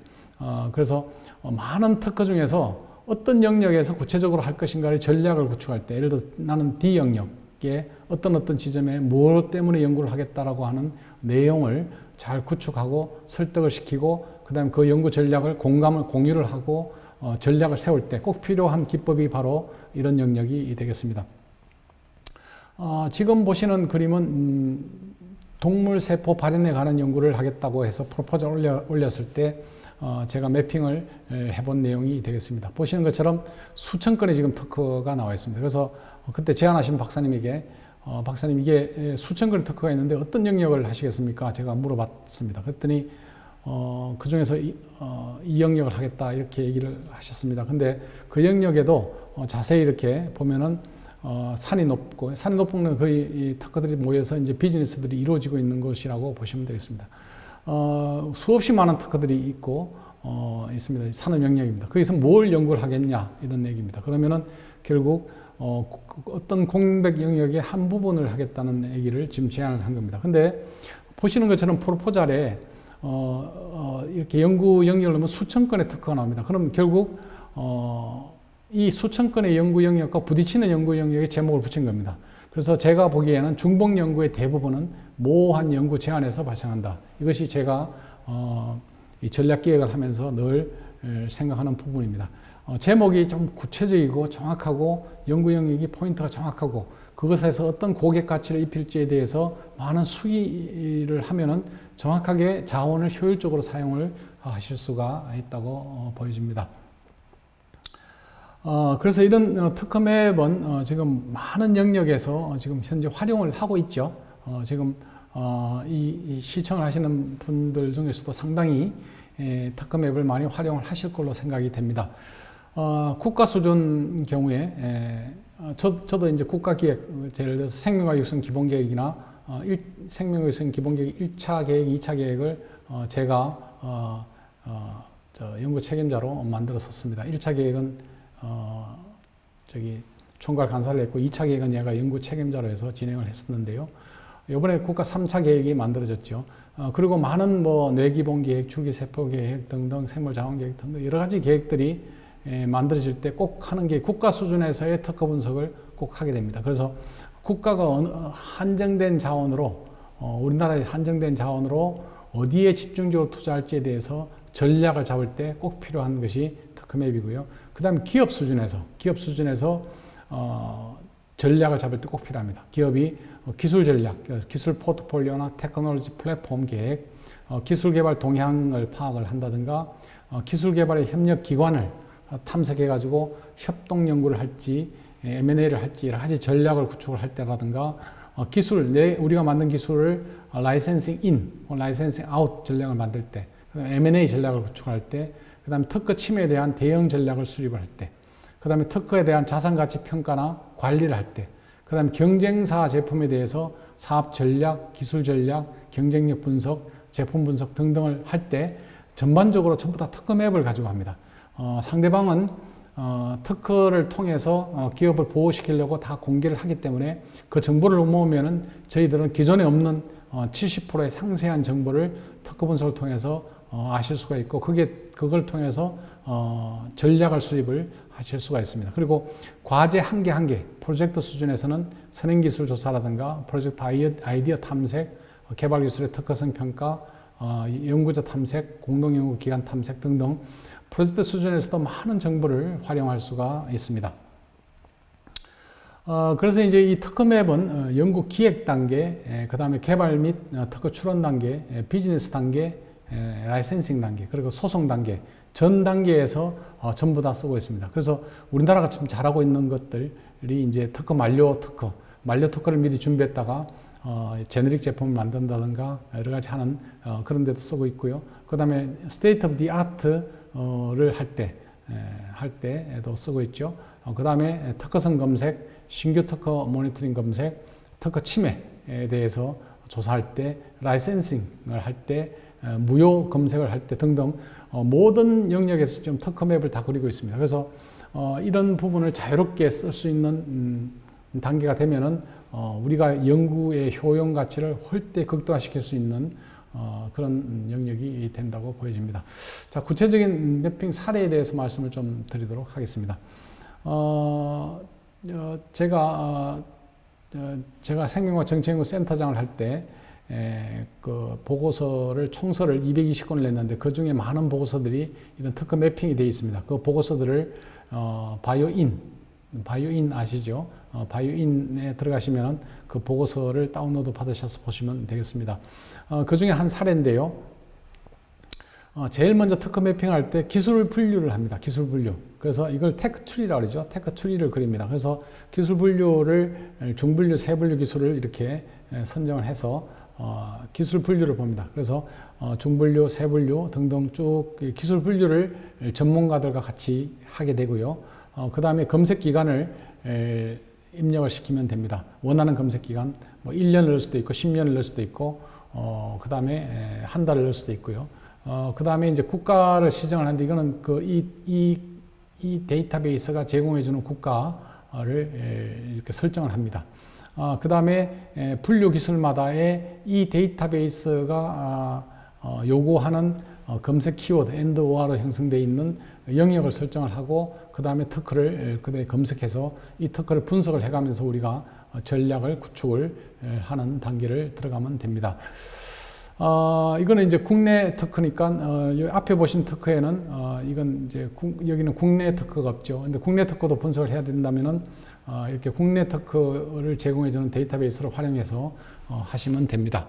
그때 검색식도 그 기관에 맞게 이렇게 별도로 이렇게 만들어 가지고 하면은 지금부터 이제 세상에 없는 정보들을 우리는 분석을 하고 그 다음에 실시간으로 현재 시간으로 이 모든 정보를 분석을 해가면서 전략을 수립하실 수가 있습니다. 예를 들어서 어떤 연구 영역이 있습니다. 여기는 프로테인 분석 기술이라고 하는 영역인데요. 프로테인 분석에서 전 세계의 특허 지도입니다. 전 세계가 어떤 영역에서 어떤 연구를 지금 하고 있고 그 다음에 이것을 뽑아가지고 이렇게 보면은 어떤 특허들이 걸려 있는지 이런 것들을 전부 세세하게 다 분석을 하실 수가 있는 아주 이 분석 틀이 되겠습니다. 그 다음에 이 프로테인 분석 기술이지만 분석 기술 안에도 검정 기술, 동정 기술, 분리 기술, 응용 기술, 정보 기술, 해석 기술 등 여러 가지 세세부 기술들이 또 있습니다. 그 세세부 기술들이 상태가 어떤지 연도별로 지금 어떤 양상을 보이는지 요즘 많이 핫한 기술인지 옛날에 핫한 기술인지 연도별 추세를 이렇게 정밀히 분석할 때 쓸 수가 있습니다. 그 다음에 이제 어느 나라에 이 특허가 어느 나라에 주로 출원 등록되어 있는지를 분석을 하시는 겁니다. 이게 왜 중요할까요? 이건 굉장히 중요한 의미를 가집니다. 왜냐하면은 특허를 우리가 출원 등록을 해서 유지를 시킬 때는 그 시장을 염두에 두고 하는 것이죠. 그래서 보시는 것처럼 어느 시장, 어느 국가에 출원 등록을 시키느냐가 바로 미래 잠재 시장이 어디 있느냐를 우리가 분석할 때 굉장히 중요한 정보 분석 영역이 된다고 생각할 수가 있습니다. 그 다음에 이제 지금 보시는 거는 이제 국가별 그 연구 동향을 분석할 때 쓰는 기법이 되겠습니다. 이 프로테인 분석 기술 부분에서는 미국이 71%의 특허가 나와 있고 그 다음에 일본, 그 다음 덴마크 국가별로 이렇게 한국에도 25건의 특허가 있는 것을 아실 수가 있습니다. 그리고 세세부 기술로 보면은 이런 양상을 보여주고 있다해서 국가별로 어떤 우리가 그 특허를 통해서 그 국가의 상황을 분석을 할 때 이런 기법을 쓰면은 아주 완벽하게 분석이 가능해지는 상황이 된다고 보여집니다. 그 다음에 이제 연도별로 내용입니다. 지금 보시는 것처럼 이 연구 영역에서 세세부 기술별로 기술 양상이 어떤지를 한눈에 보실 수 있도록 그렇게 정리가 되고 있는 상황입니다. 그 다음에 이게 이제 굉장히 중요한 영역 중에 하나인데요. 뭐냐면은 출원인, 도대체 출원 기간, 어느 기관이 이 특허를 출원을 해서 등록을 해놨느냐는 얘기입니다. 내 연구 영역에서는 지금 이 기업, 이 출원인, 이 기업이 51건의 특허로 제일 많고요. 이런 식으로 했습니다. 그래서 우리가 적진 분석이라 그러죠. 내가 연구하려고 하는 테마의 경쟁 기업들 동향을 면밀히 분석을 해서 전략을 수립하고 싶다면은 이 기법이 아주 유용합니다. 그래서 지금 보시는 것처럼 내 영역에 있어서 랭킹을 다 정해가지고 그 기술을 세세히 분석을 하실 수가 있습니다.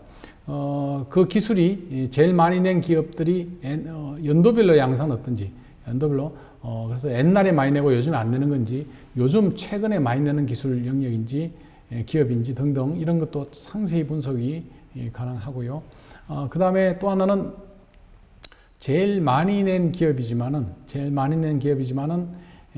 세세부 기술 영역에서는 이렇게 영역이 있는 거죠. 예를 들어서 내가 동정 기술에 관심이 있고 연구를 하고 있다면은 동정 기술에서 전 세계에서 제일 출원을 많이 한 회사는 기업은 이 회사가 되겠습니다. 이 회사. 그렇게처럼 정확하게 우리가 원하는 기업의 포지셔닝을 찾아서 활용할 수가 있다라는 그런 장점이 있다고 하겠습니다. 그 다음에 이제 또 하나 굉장히 관심 있게 우리가 보는 영역이 뭐냐면은 주 발명자죠. 주 발명자. 그래서 이 내 영역에서 최고 빅가이, 제일 특허를 많이 낸 분이 누구냐 합니다. 그래서 보시는 것처럼 이분이 32건의 특허를 내서 제일 많고요. 그래서 랭킹을 쭉 하면은 전 세계에서 내분 영역에서 랭킹 10위, 특허를 많이 낸 10위를 아실 수가 있고 12, 20위 다 정리를 해가지고 내가 어떤 분과 전략적으로 연결을 해서 공동 연구를 해야 되겠다, 아니면 기술을 이전을 해야 되겠다, 여러 가지 전략과 전술을 쓰실 때 이런 그 정보가 바탕이 되어서 실시간 정보가 바탕이 되어서 의사결정을 하실 수가 있습니다. 근데 제일 많이 냈던 분도 연도별로 양상을 보실 수가 있습니다. 그래서 옛날에 많이 내고 요즘 많이 안 내신 분인지, 요즘 많이 내시는 분인지 이런 것도 상세한 분석이 가능하고요. 그리고 제일 많이 냈지만 세세부 기술로 보니까 이분은 두 가지 영역에다가 특허를 내셨죠. 그래서 예를 들어서 이 빅건 부분, 정보 기술에 내가 관심이 있다면 정보 기술에서 전 세계에서 특허를 제일 많이 낸 분은 이분이 아니고 이분입니다. 이분 웽이죠. 웽. 이분이 제일 특허를 많이 냈습니다. 그래서 정확하게 내가 원하는 분들과 전략적 제휴라든가 여러 가지 의사결정 하실 때 특허 맵을 통하시면은 거의 대단한 정확성으로 확실히 그 정보를 얻으실 수가 있습니다. 그리고 모든 기술이 이 성장기와 발전기와 성숙기, 퇴적기, 부활기를 거치도록 되어 있습니다. 그래서 우리가 지금 기술 개발하려는 단계가 성장기인지 발전기인지 성숙기인지 부활기인지, 그리고 지금 정부 과제가 정부 과제가 지금 RFP가 떠가지고 공고가 된 것이 성장기 기술인지 발전기 기술인지 성숙기인지 부활기 기술인지 우리가 파악을 할 수가 있습니다. 거기에 따라서 우리는 다른 전략과 전술을 구축을 할 수가 있고요. 예를 들어서 중기부 같은 경우에는 부활기 기술, 성숙기 기술에 투자를 할 확률이 높죠. 그리고 과기부 같은 경우에는 성장기 기술에 주로 투자를 많이 하고 발전기도 할 겁니다. 산업부 같으면 발전기와 성숙기 기술에 투자할 확률이 높고요. 등등 그런 전략적 포지셔닝에서 우리가 어떤 역할을 하고 우리가 어떤 팀을 구축할 것인가. 각각의 전문가들의 영역이 다를 겁니다. 그래서 어떻게 팀을 짜서 어떻게 할 것인가, 이런 여러 가지 전략적 요소를 만들 수가 있습니다. 그 다음에 이제 각국의 특허 활동 지수를 저희들이 분석을 할 수가 있는데, 이거는 저희 같이 국가 전략을 수립을 했던 그런 기관에서는 이런 국가별의 활동 지수를 봐가면서 우리가 분석을 해 들어가는 기법이 있습니다. 그 다음에 이게 이제 제일 중요한 것 중에 하나인데요. 예를 들어 프로테움 분석 기술이면 기술이 특허가 수천 건이 지금 나와 있는 걸 아실 수가 있습니다. 근데 그걸 다 우리가 파악해 가지고 계속 연구할 수는 없지 않습니까? 그걸 다 읽고 수천 건의 특허를 읽고 할 수가 없습니다. 그리고 계속 신규 특허들이 나오고 있습니다. 그럴 때 저희들은 프로포저를 쓰시거나 연구가 진행될 때 내 분야에서 제일 인용 많이 된 특허를 인용하게 돼 있죠. 그래서 인용 많이 된 특허를 지금 보시는 겁니다. 그래서 내 분야에서 제일 인용 많이 된 특허, 이 특허가 150건 인용을 당했고 이렇게 해서 적어도 프로포저를 쓰시기 전에 내 분야에서 제일 인용 많이 된 특허 20건 내지 30건은 꺼내다가 이렇게 분석을 하셔가지고 하시면 되겠습니다. 이게 스티브 잡스의 연구 방법론으로 제시되고 있는 겁니다. 스티브 잡스는 연구 방법을 뭐라고 그랬냐면은 창의성이란 조합하는 능력이다 이렇게 얘기했습니다. 창의성은 조합하는 능력. 결국 다른 모든 좋은 훌륭한 발명의 창의성을 조합해 가지고 거기다가 고객 가치를 버무려 가지고 남들이 생각 못했던 고객 가치를 입히는 행위. 이것이 연구자들이 추구해야 될, 그리고 전략가들이, 기업가들이 추구해야 될 일이라고 얘기하고 있고, 스티브 잡스는 자기는 그걸 한다고 얘기를 했습니다. 그래서 스티브 잡스 이 사후에 해 토픽이 난 그림을 보셨나 모르겠는데, 스티브 잡스 사후에 애플 본사가 준공이 돼 가지고 기사가 났는데, 그때 애플 본사 앞에 깃발이 3개가 붙어 있었습니다. 그게 해 토픽이 났죠. 그 중에 한 깃발이 뭐냐면은 해적 깃발이었습니다. 해적 깃발. 근데 그 해적 깃발은 스티브 잡스가 이 애플 사장을 할 때 자기의 랩을 운영을 했죠. 그래서 그때 맥킨토시를 만들었었는데, 맥킨토시 만드는 그 방에도 해적 깃발이 붙어 있었습니다. 그래서 이 해적 깃발이 상징하는 것은 스티브 잡스의 정신세계입니다. 뭐냐면은 창의력이란 조합하는 능력이다. 남들의 좋은 아이디어를 받아가지고 나는 남들이 느끼지 못한 가치를 창출시킨다. 이것이 혁신이고 이것이 연구다라는 얘기를 해왔습니다. 그래서 앞으로 우리나라도 물론 기초 원천 창의적 연구는 별도로 있고요. 지금 얘기하는 기업적 연구라든가 산업적 연구에서는 훌륭한 사상, 다른 사람의 사상, 철학, 연구 발명의 내용을 잘 만들어서 정보의 바다에서 빅데이터를 분석을 해서 거기다가 고객 가치를 입히는 행위, 그 고객 가치를 입혀서 그것을 연구를 최적화시키는 행위를 잘 수행하는 것이 훌륭한 연구자고 훌륭한 기업입니다. 이렇게 보여집니다. 그래서 남들이 했던 좋은 연구 결과를 모으고요. 이것을 분석을 하고 연구를 진행하면서 계속 신규 연구가 나오면은 데이터베이스에서 그 키워드를 넣어가지고 새로운 신규 특허를 분석을 해서 매주 랩 세미나를 하고 전략과 전술을 잡는 그러한 행위를 하면은 연구 생산성을 10배, 20배 올릴 수 있다고 보여집니다. 그래서 궁극적으로 이런 좋은 원천 특허라든가 우수 계량 특허를 많이 확보하고 있는 기업이 훌륭한 기업이고, 그 다음에 좋은 기업 가치 밸류에이션을 창출시킬 수 있다고 보여집니다. 지금 질문이 있는데요. 그거는 나중에 끝나고 나서 다시 말씀을 드리도록 하겠습니다. 그 다음에 그 특허가 굉장히 좋은데, 특허는 특허의 3대 요소가 있죠. 특허는 신규성, 진보성, 상업적 이용 가능성이라는 것이 있습니다. 그래서 반드시 상업적으로 이용 가능해야 특허가 나옵니다. 근데 우리가 훌륭한 아이디어, 독창적 아이디어, 창의적 아이디어, 이런 것들, 선진적 아이디어는 논문으로 상업적 이용 가능성이 없더라도 논문으로 많이 나오는 것을 알 수가 있습니다. 그래서 이 논문을 분석하는 것도 굉장히 중요합니다. 근데 모두에 말씀드렸지만 논문도 1년에 전 세계에서 한 400만 건씩 나오는 걸로 추정이 되고 있습니다. 그것을 단일 데이터베이스에서 다 집계가 되는 데이터베이스가 없어서 그렇습니다. 근데 전문가들 견해는 이렇게 많은 특허들과 논문들이 쏟아 나오고 있기 때문에 이것을 역시 매핑을 해야 되는데, 저희들이 많이 보는 데이터베이스 4개가 되겠습니다. 이제 펀메드나 NDSL은 무료 검색 사이트고 굉장히 파워풀한데, 문제는 매핑이 되지가 않습니다. 매핑이 되려면은 유료 검색 사이트로 SCIE나 스코퍼스를 써야 되는데요. 거의 대부분의 대학이나 출연기관은 스코퍼스를 지금 쓰고 있고요. SCIE는 지금 저희들이 옛날 제가 썼던 거는 카이스트에 썼습니다. 카이스트에 썼고, 그 다음에 홍릉키스트에도 있다는 얘기를 제가 들었는데 그때는 안 썼고 저는 카이스트 거를 하여튼 썼습니다. 그래서 SCIE하고 스코퍼스 데이터베이스를 같이 2개를 썼습니다. 왜냐하면 각각이 가지고 있는 저널이 다르기 때문에 그렇습니다. 같은 저널이 들어가 있을 수도 있고 각각 다른 저널이 들어갈 수도 있습니다. 그래서 어떤 저널에 있는 그 정보는 다른 저널에서 누락될 수도 있습니다. 그래서 2개 정도를 쓰는 것이 비교적 파워풀합니다. 그래서 논문 분석을 하면 예를 들어서 지금 제가 했던 사례로는 스코퍼스 데이터베이스인데 똑같습니다. 제공해주는 연도를 저희들이 설정을 해주면 되고요.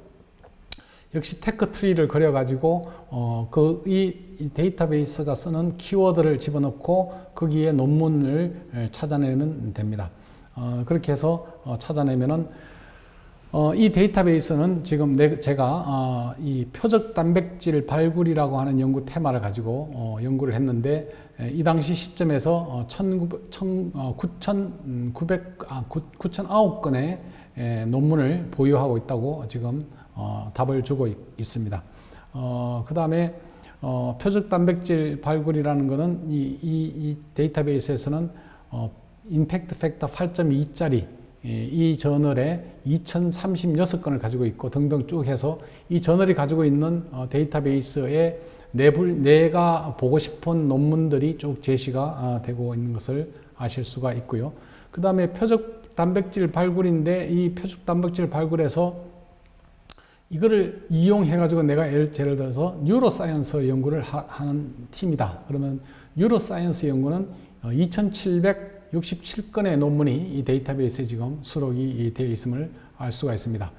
이뮤놀로지나 마이크로바이올로지 등은 495건 등등 어떤 세션에서 뭘 연구하고 있는 논문들이 가지고 있는지를 저희들이 상세히 분석을 하실 수가 있고요.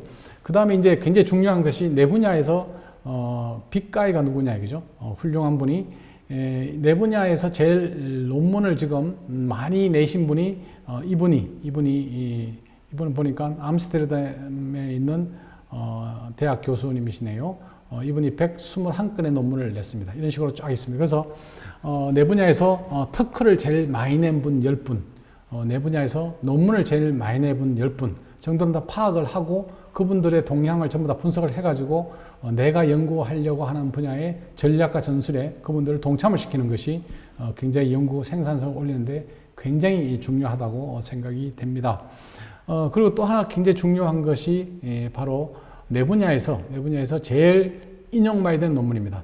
너무나 많은 논문, 아까 보셨지만은 모든 데이터베이스 내 분야에서 수천 건, 수만 건의 데이터베이스가 지금 나타나고 있습니다. 그래서 그것들을 다 커버를 할 수가 없기 때문에 내 분야에서 제일 많이 인용된 논문들을 보시려면은 이렇게 표적 단백질 발굴 부분에서 내 분야에서 4,194건을 가진 이 논문이 가장 지금 파워풀한 논문으로 보여집니다. 그래서 내 분야에서 제일 인용 많이 된 논문 30건을 본다든가 그 다음에 내 분야에서 제일 인용 많이 된 특허 30건 뭐 이런 식으로 해서 각각 특허나 논문을 이렇게 분석을 지금 해보시면은 연구를 하시는데 굉장히 좋은 시사점을 얻으시고 그 다음에 전략과 전술을 구축하시는데 큰 도움이 되실 걸로 생각이 됩니다.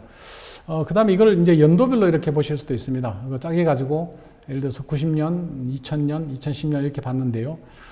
이런 것들이 이제 제가 이제 국가 줄기세포 그 중에서 이제 과기부 줄기세포 계획을 제가 연구 책임자로 해서 그때 만들었습니다. 그때 국가 과기부 예산이 250억일 때 그거를 600억으로 만들 때 제가 기획을 해가지고 할 때 썼던 기법입니다. 그때 2005년도에 전 세계에서 줄기세포에 관련되는 논문 맵이 되겠습니다. 어떤 논문들이 나와 있는지 한눈에 볼 수가 있고요. 그런데 2010년도에 줄기세포의 전 세계 논문 맵입니다. 보시는 것처럼 바다가 육지가 되면서 많이 커져 가지고 연구들이 변경된 것을 진화된 것을 보실 수가 있습니다. 그것을 만약에 2005년, 6년, 7년 해가지고 연도별로 쭉 이렇게 설정을 해서 보신다면은 줄기세포 연구하시는 분들은 한눈에 전 세계의 논문 맵이 논문이 어떻게 지금 흘러가고 있는지 아실 수가 있고요. 그 다음에 똑같이 한국이 어떻게 흘러가고 있는지도 또 역시 분석을 하실 수가 있고, 그 다음에 논문하고 특허하고 같이 보실 수도 있습니다. 논문하고 특허하고 같이 보시면은 그것들이 어떻게 특허는 어떻게 진화가 되고 있고 논문은 어떻게 진화되어 있는지를 보실 수가 있습니다. 그 다음에 이제 중요한 것이 또 하나 있는 것이 이제 기술 시장, 즉 제품 분석 이런 것들이 됩니다. 제가 국가 기획을 하면서 굉장히 고민스러웠던 부분 중에 하나가 이 문헌 연구를 해보면은 이 특허들을 기업들이 예를 들어서 파이저라든가 뭐 암젠이라든가 뭐 엘라이 릴리라든가 등등 빅파마들은 논문도 안 내고 어느 순간 특허도 안 냅니다. 그럼 언제 특허를 내느냐? 제품을 낼 때 특허를 왕창 내는 거죠. 왜냐하면 특허를 계속 중간중간에 내고 논문을 내면은 우리 같은 사람들이 다 분석을 해가지고 상대방이 뭘 하는지를 보고 그래서 어떻게 회피할지를 다 전략을 수립을 하지 않습니까? 그래서 이런 것들을 방지하기 위해서 이 빅파마들이나 선진 조직들은 특허나 논문을 내지 않고 있다가 나중에 제품을 딱 낼 때 한꺼번에 특허나 논문을 내는 경우들이 많이 있습니다. 그럴 때 우리가 그런 것들을 분석을 못하고 있으면은 정부에서 큰 투자를 한다든가 기업에서 전략을 수립해가지고 추진을 하는데 우리는 5년을 잡고 하고 있는데 갑자기 1, 2년 돼서 제품이 나와버리면 그 게임은 끝이죠. 그래서 이런 것들을 분석할 수 있는 데이터베이스가 없을까에 대해서 많은 공부를 했었습니다. 그때 저희들이 공부했던 데이터베이스 중에 제일 많이 쓰고 있는 게 이 세 가지였습니다. 제가 이건 이제 빅5 중에서 거의 탑3에 들어가는 데이터베이스 종류입니다. 그때 제가 생명과학 정치연구센터장을 할 때 저는 데이터 모니터하고 프로슬리반 이 두 개의 데이터베이스를 정기 구독을 해가지고 그 중에 바이오 좀 부분만 구독을 해서 저희들이 전략 기획에 사용을 했었습니다. 근데 이제 거기에 보시는 사례를 한번 보여주면은 제가 그때 국가 백신 계획을 만들 때 했던 건데요. 이 데이터 모니터가 가지고 있는 백신 내용을 이제 백신의 보고서를 보자 하면은 이 데이터베이스에서 이렇게 보시는 것처럼 10권, 20권, 30권, 40권, 50권 어마어마한 보고서들을 이 데이터베이스가 만들어 가지고 우리가 열람을 하실 수가 있습니다. 그러면 이 데이터베이스가 지금 데이터베이스의 보고서를 별도로 팔기도 하죠. 그래서 한 권에 500만 원, 1000만 원, 2000만 원 막 이렇게 하는데 이 데이터베이스에 낸 보고서를 저희들이 이제 공부를 해보면은 그 기업이 히든으로 하고 있는 그런 파이프라인들을 전부 분석을 해서 이 1진 그룹, 2진 그룹, 3진 그룹 지금 파이프라인에서 전임상 1단계, 2단계, 3단계 또는 전임상 단계 이런 것들을 전부 분석을 해서 상세하게 어떤 정보들을 제공해 놓은 것을 알 수가 있습니다. 정말 굉장한 그 정보의 보고였고요. 그래서 이런 것들을 활용을 잘 하시면은 얼마든지 좋은 연구 결과를 활용을 잘 하실 수가 있습니다. 지금까지 이제 특허 분석, 논문 분석, 제품 분석에 대해서 말씀을 드렸고요. 이번에는 이제 포트폴리오 분석에 대해서 말씀을 드리도록 하겠습니다. 포트폴리오 분석이라는 말은 사실은 이제 특허 분석, 제품 분석, 논문 분석, 그게 패턴트 페이퍼 프로덕트죠. 그래서 PPP입니다. 3P 분석이라는 말을 제가 처음 과학기술 쪽에서는 제가 만들어 가지고 쓰기 시작했고요. 그래서 3P 분석이 많이 보편화됐습니다. 근데 연구 과제를 수행을 하다 보면은 정부 사업에 대해서 분석을 해야 될 때가 있습니다. 국가에서는 1년에 지금 금년에만 24조 플러스 알파를 투자를 하고 있고 과제 수로는 7만 개에서 8만 개 정도가 지금 진수가 되고 있는데 너무나 많은 과제들이 진수가 되고 있기 때문에 항상 신규 과제를 제안을 한다든가 할 때 또 여러분들이 과제를 어플라이 할 때 꼭 물어보는 게 선행 연구와의 차별성을 얘기를 물어봅니다. 그런 연구 많이 합니다. 무슨 차별성이 있습니까? 이렇게 물어봅니다. 그러면은 꼭 분석을 해야 될 게 기존의 정부에서 발주시킨 사업을 분석을 해야 됩니다. 그것을 제가 포트폴리오 어널리시스를 해서 포피라는 말을 씁니다. PPPP. 그래서 포트폴리오 분석이라는 단어를 썼는데요. 요건 국가 중기세포 계획을 썼던 건데 다른 사례를 하나 보여드리겠습니다. 요거는 이제 국가 백신 계획을 만들 때 저희들이 제가 연구 책임자를 하면서 우리 팀이 만들었던 내용이 되겠습니다. 뭐냐면은 NTIS 데이터베이스가 있죠. 지금 정부에서는 이제 법으로 18개 에이전시, 즉 연구재단을 포함해서 농기평, 상기평 등등 많은 평가 관리 기관들의 정부의 모든 과제를 국방 과제는 빼고요. 전부 다 NTIS 데이터베이스, 키스티에 있죠. 키스티에 NTIS 데이터베이스 슈퍼컴퓨터에 다 넣도록 그렇게 해서 그걸 종합 관리를 정부가 법으로 하고 있습니다. 그래서 그때 그 NTIS 데이터베이스를 활용해 가지고 우리가 국가 백신 계획을 만드는 시점이었기 때문에 백신에 관련되는 국가 사업을 전부 다 분석을 했습니다. 그랬더니 284개 과제가 나왔고요. 그 과제의 한 개 한 개를 분석을 해서 이렇게 기존 규명 연구인지, 백신 개발 연구인지, 생산 연구인지, 시제품인지, 비임상, 임상인지, 그 다음에 기초 연구인지, 응용인지, 개발인지, 기타인지, 그 다음에 어느 부처가 주는 돈인지, 그 다음에 그 연구비는 얼마 정도인지 이런 것들을 전부 다 코딩을 다 답니다. 이 과제. 그래가지고 엑셀에 물방울 그 디자인이 있죠. 그걸 집어넣으면 이런 그림들이 나오기 시작합니다. 그래서 정부에서 이 과제를 제안하면서 했을 때 기존의 과제를 분석을 해보면은 기초 응용 쪽의 과기부의 사업들이 많이 옛날 교과부였습니다. 교과부였고요. 지금 과기부의 사업이 많이 있고, 그 다음에 개발 쪽에 산업부, 그 다음에 응용 쪽에 복지부 사업이 있고요. 있습니다. 그 다음에 생산 기술에는 사업들이 많이 없고, 그 다음에 시제품 부분에서는 거의 공백입니다. 그 다음에 이제 정부 기관이나 이런 데서 지금 하고 있는 인프라 사업들이 있습니다. 그래서 이번 기획은 정부가 하고 있는 연구 결과를 확대하는 시제품 생산의 공백 기술을 연구하는 부분이다. 그래서 이 연구를 해야 되는데 이것을 정부는 반드시 해야 된다라는 논리 구조를 만들었습니다. 그래가지고 그때 정부 예산을 따가지고 집행을 한 적이 있었는데요. 그래서 이 모든 것들은 보시는 것처럼 다 과학적 분석에서 정보의 바다에서 빅데이터 만들어서 가치 대표가 최적화를 시키는 단계를 거쳐서 이것이 논리화되는 과정을 거칩니다. 그래서 이런 것들을 이용을 하시면 굉장히 좋은 결과를 얻으실 수가 있습니다.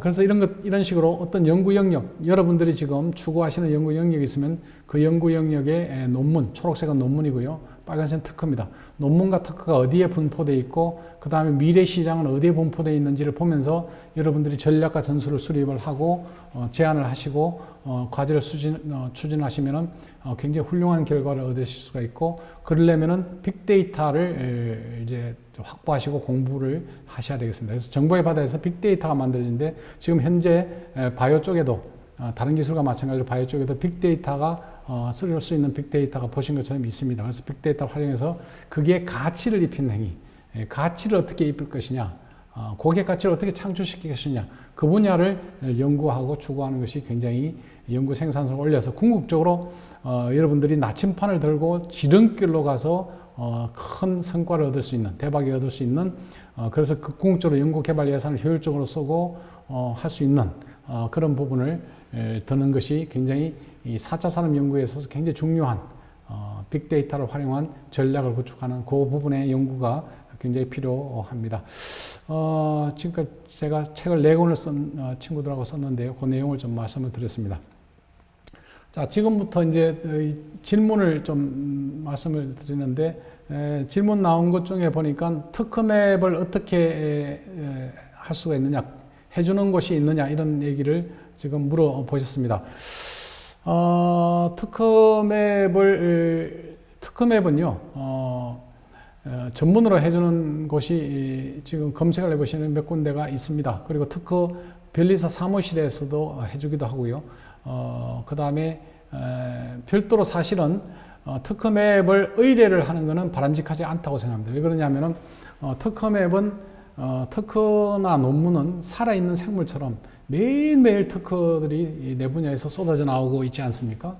근데 그거를 누구한테 의뢰를 해가지고 한번 받아서 그거를 쓰고 있으면 한 달 후에, 2달 후에, 1년 후에 또 그걸 그대로 준용해 쓰면은 그 사이 많은 특허들이나 논문이 쏟아져 나오고 있고 제품이 쏟아져 나오고 있는데 우리는 그걸 모르고 연구를 하는 거죠.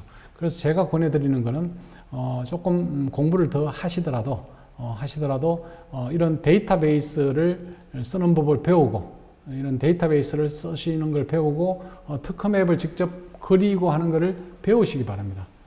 이걸 시간을 좀 들여서 배우시길 바라고요. 궁극적으로 이런 것들이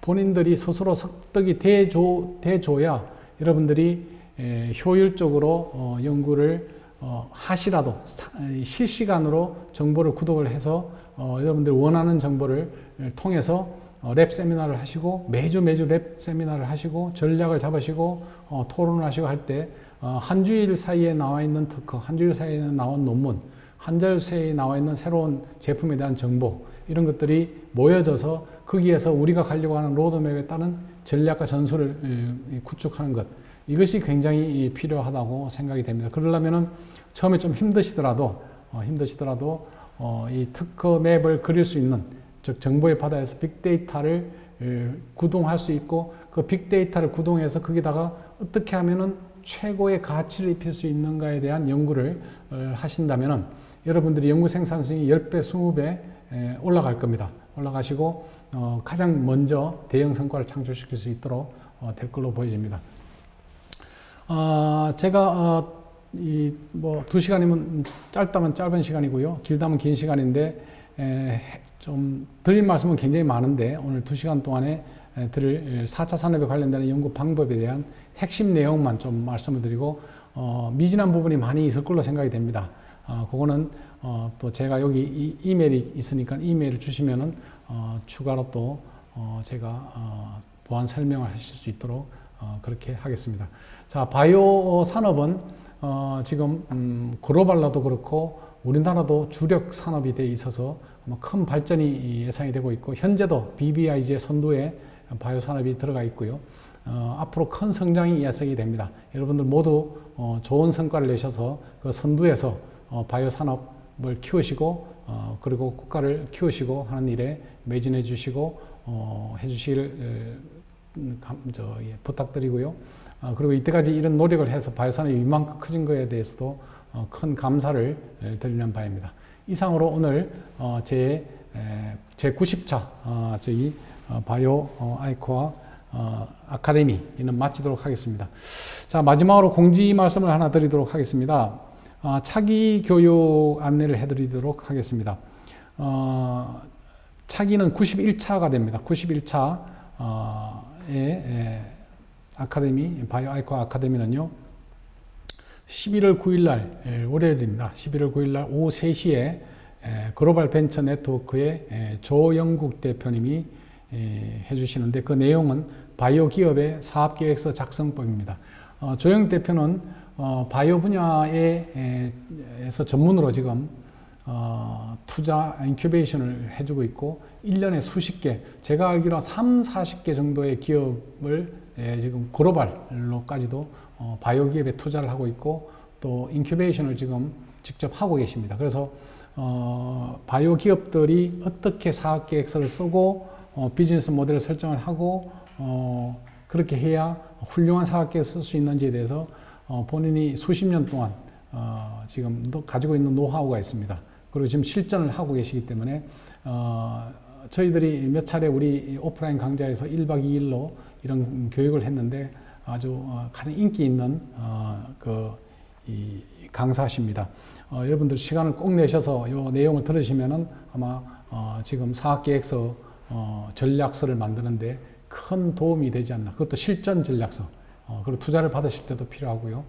사업을 전개시킬 때도 필요한 그 실전 비즈니스 모델을 만드시는데 큰 도움이 될 걸로 생각하고 적극 권장을 해드리는 바입니다. 자, 오늘 이것으로 바이오 아카데미 마치도록 하겠습니다. 여러분 모두 수고하셨습니다. 이상 마치겠습니다.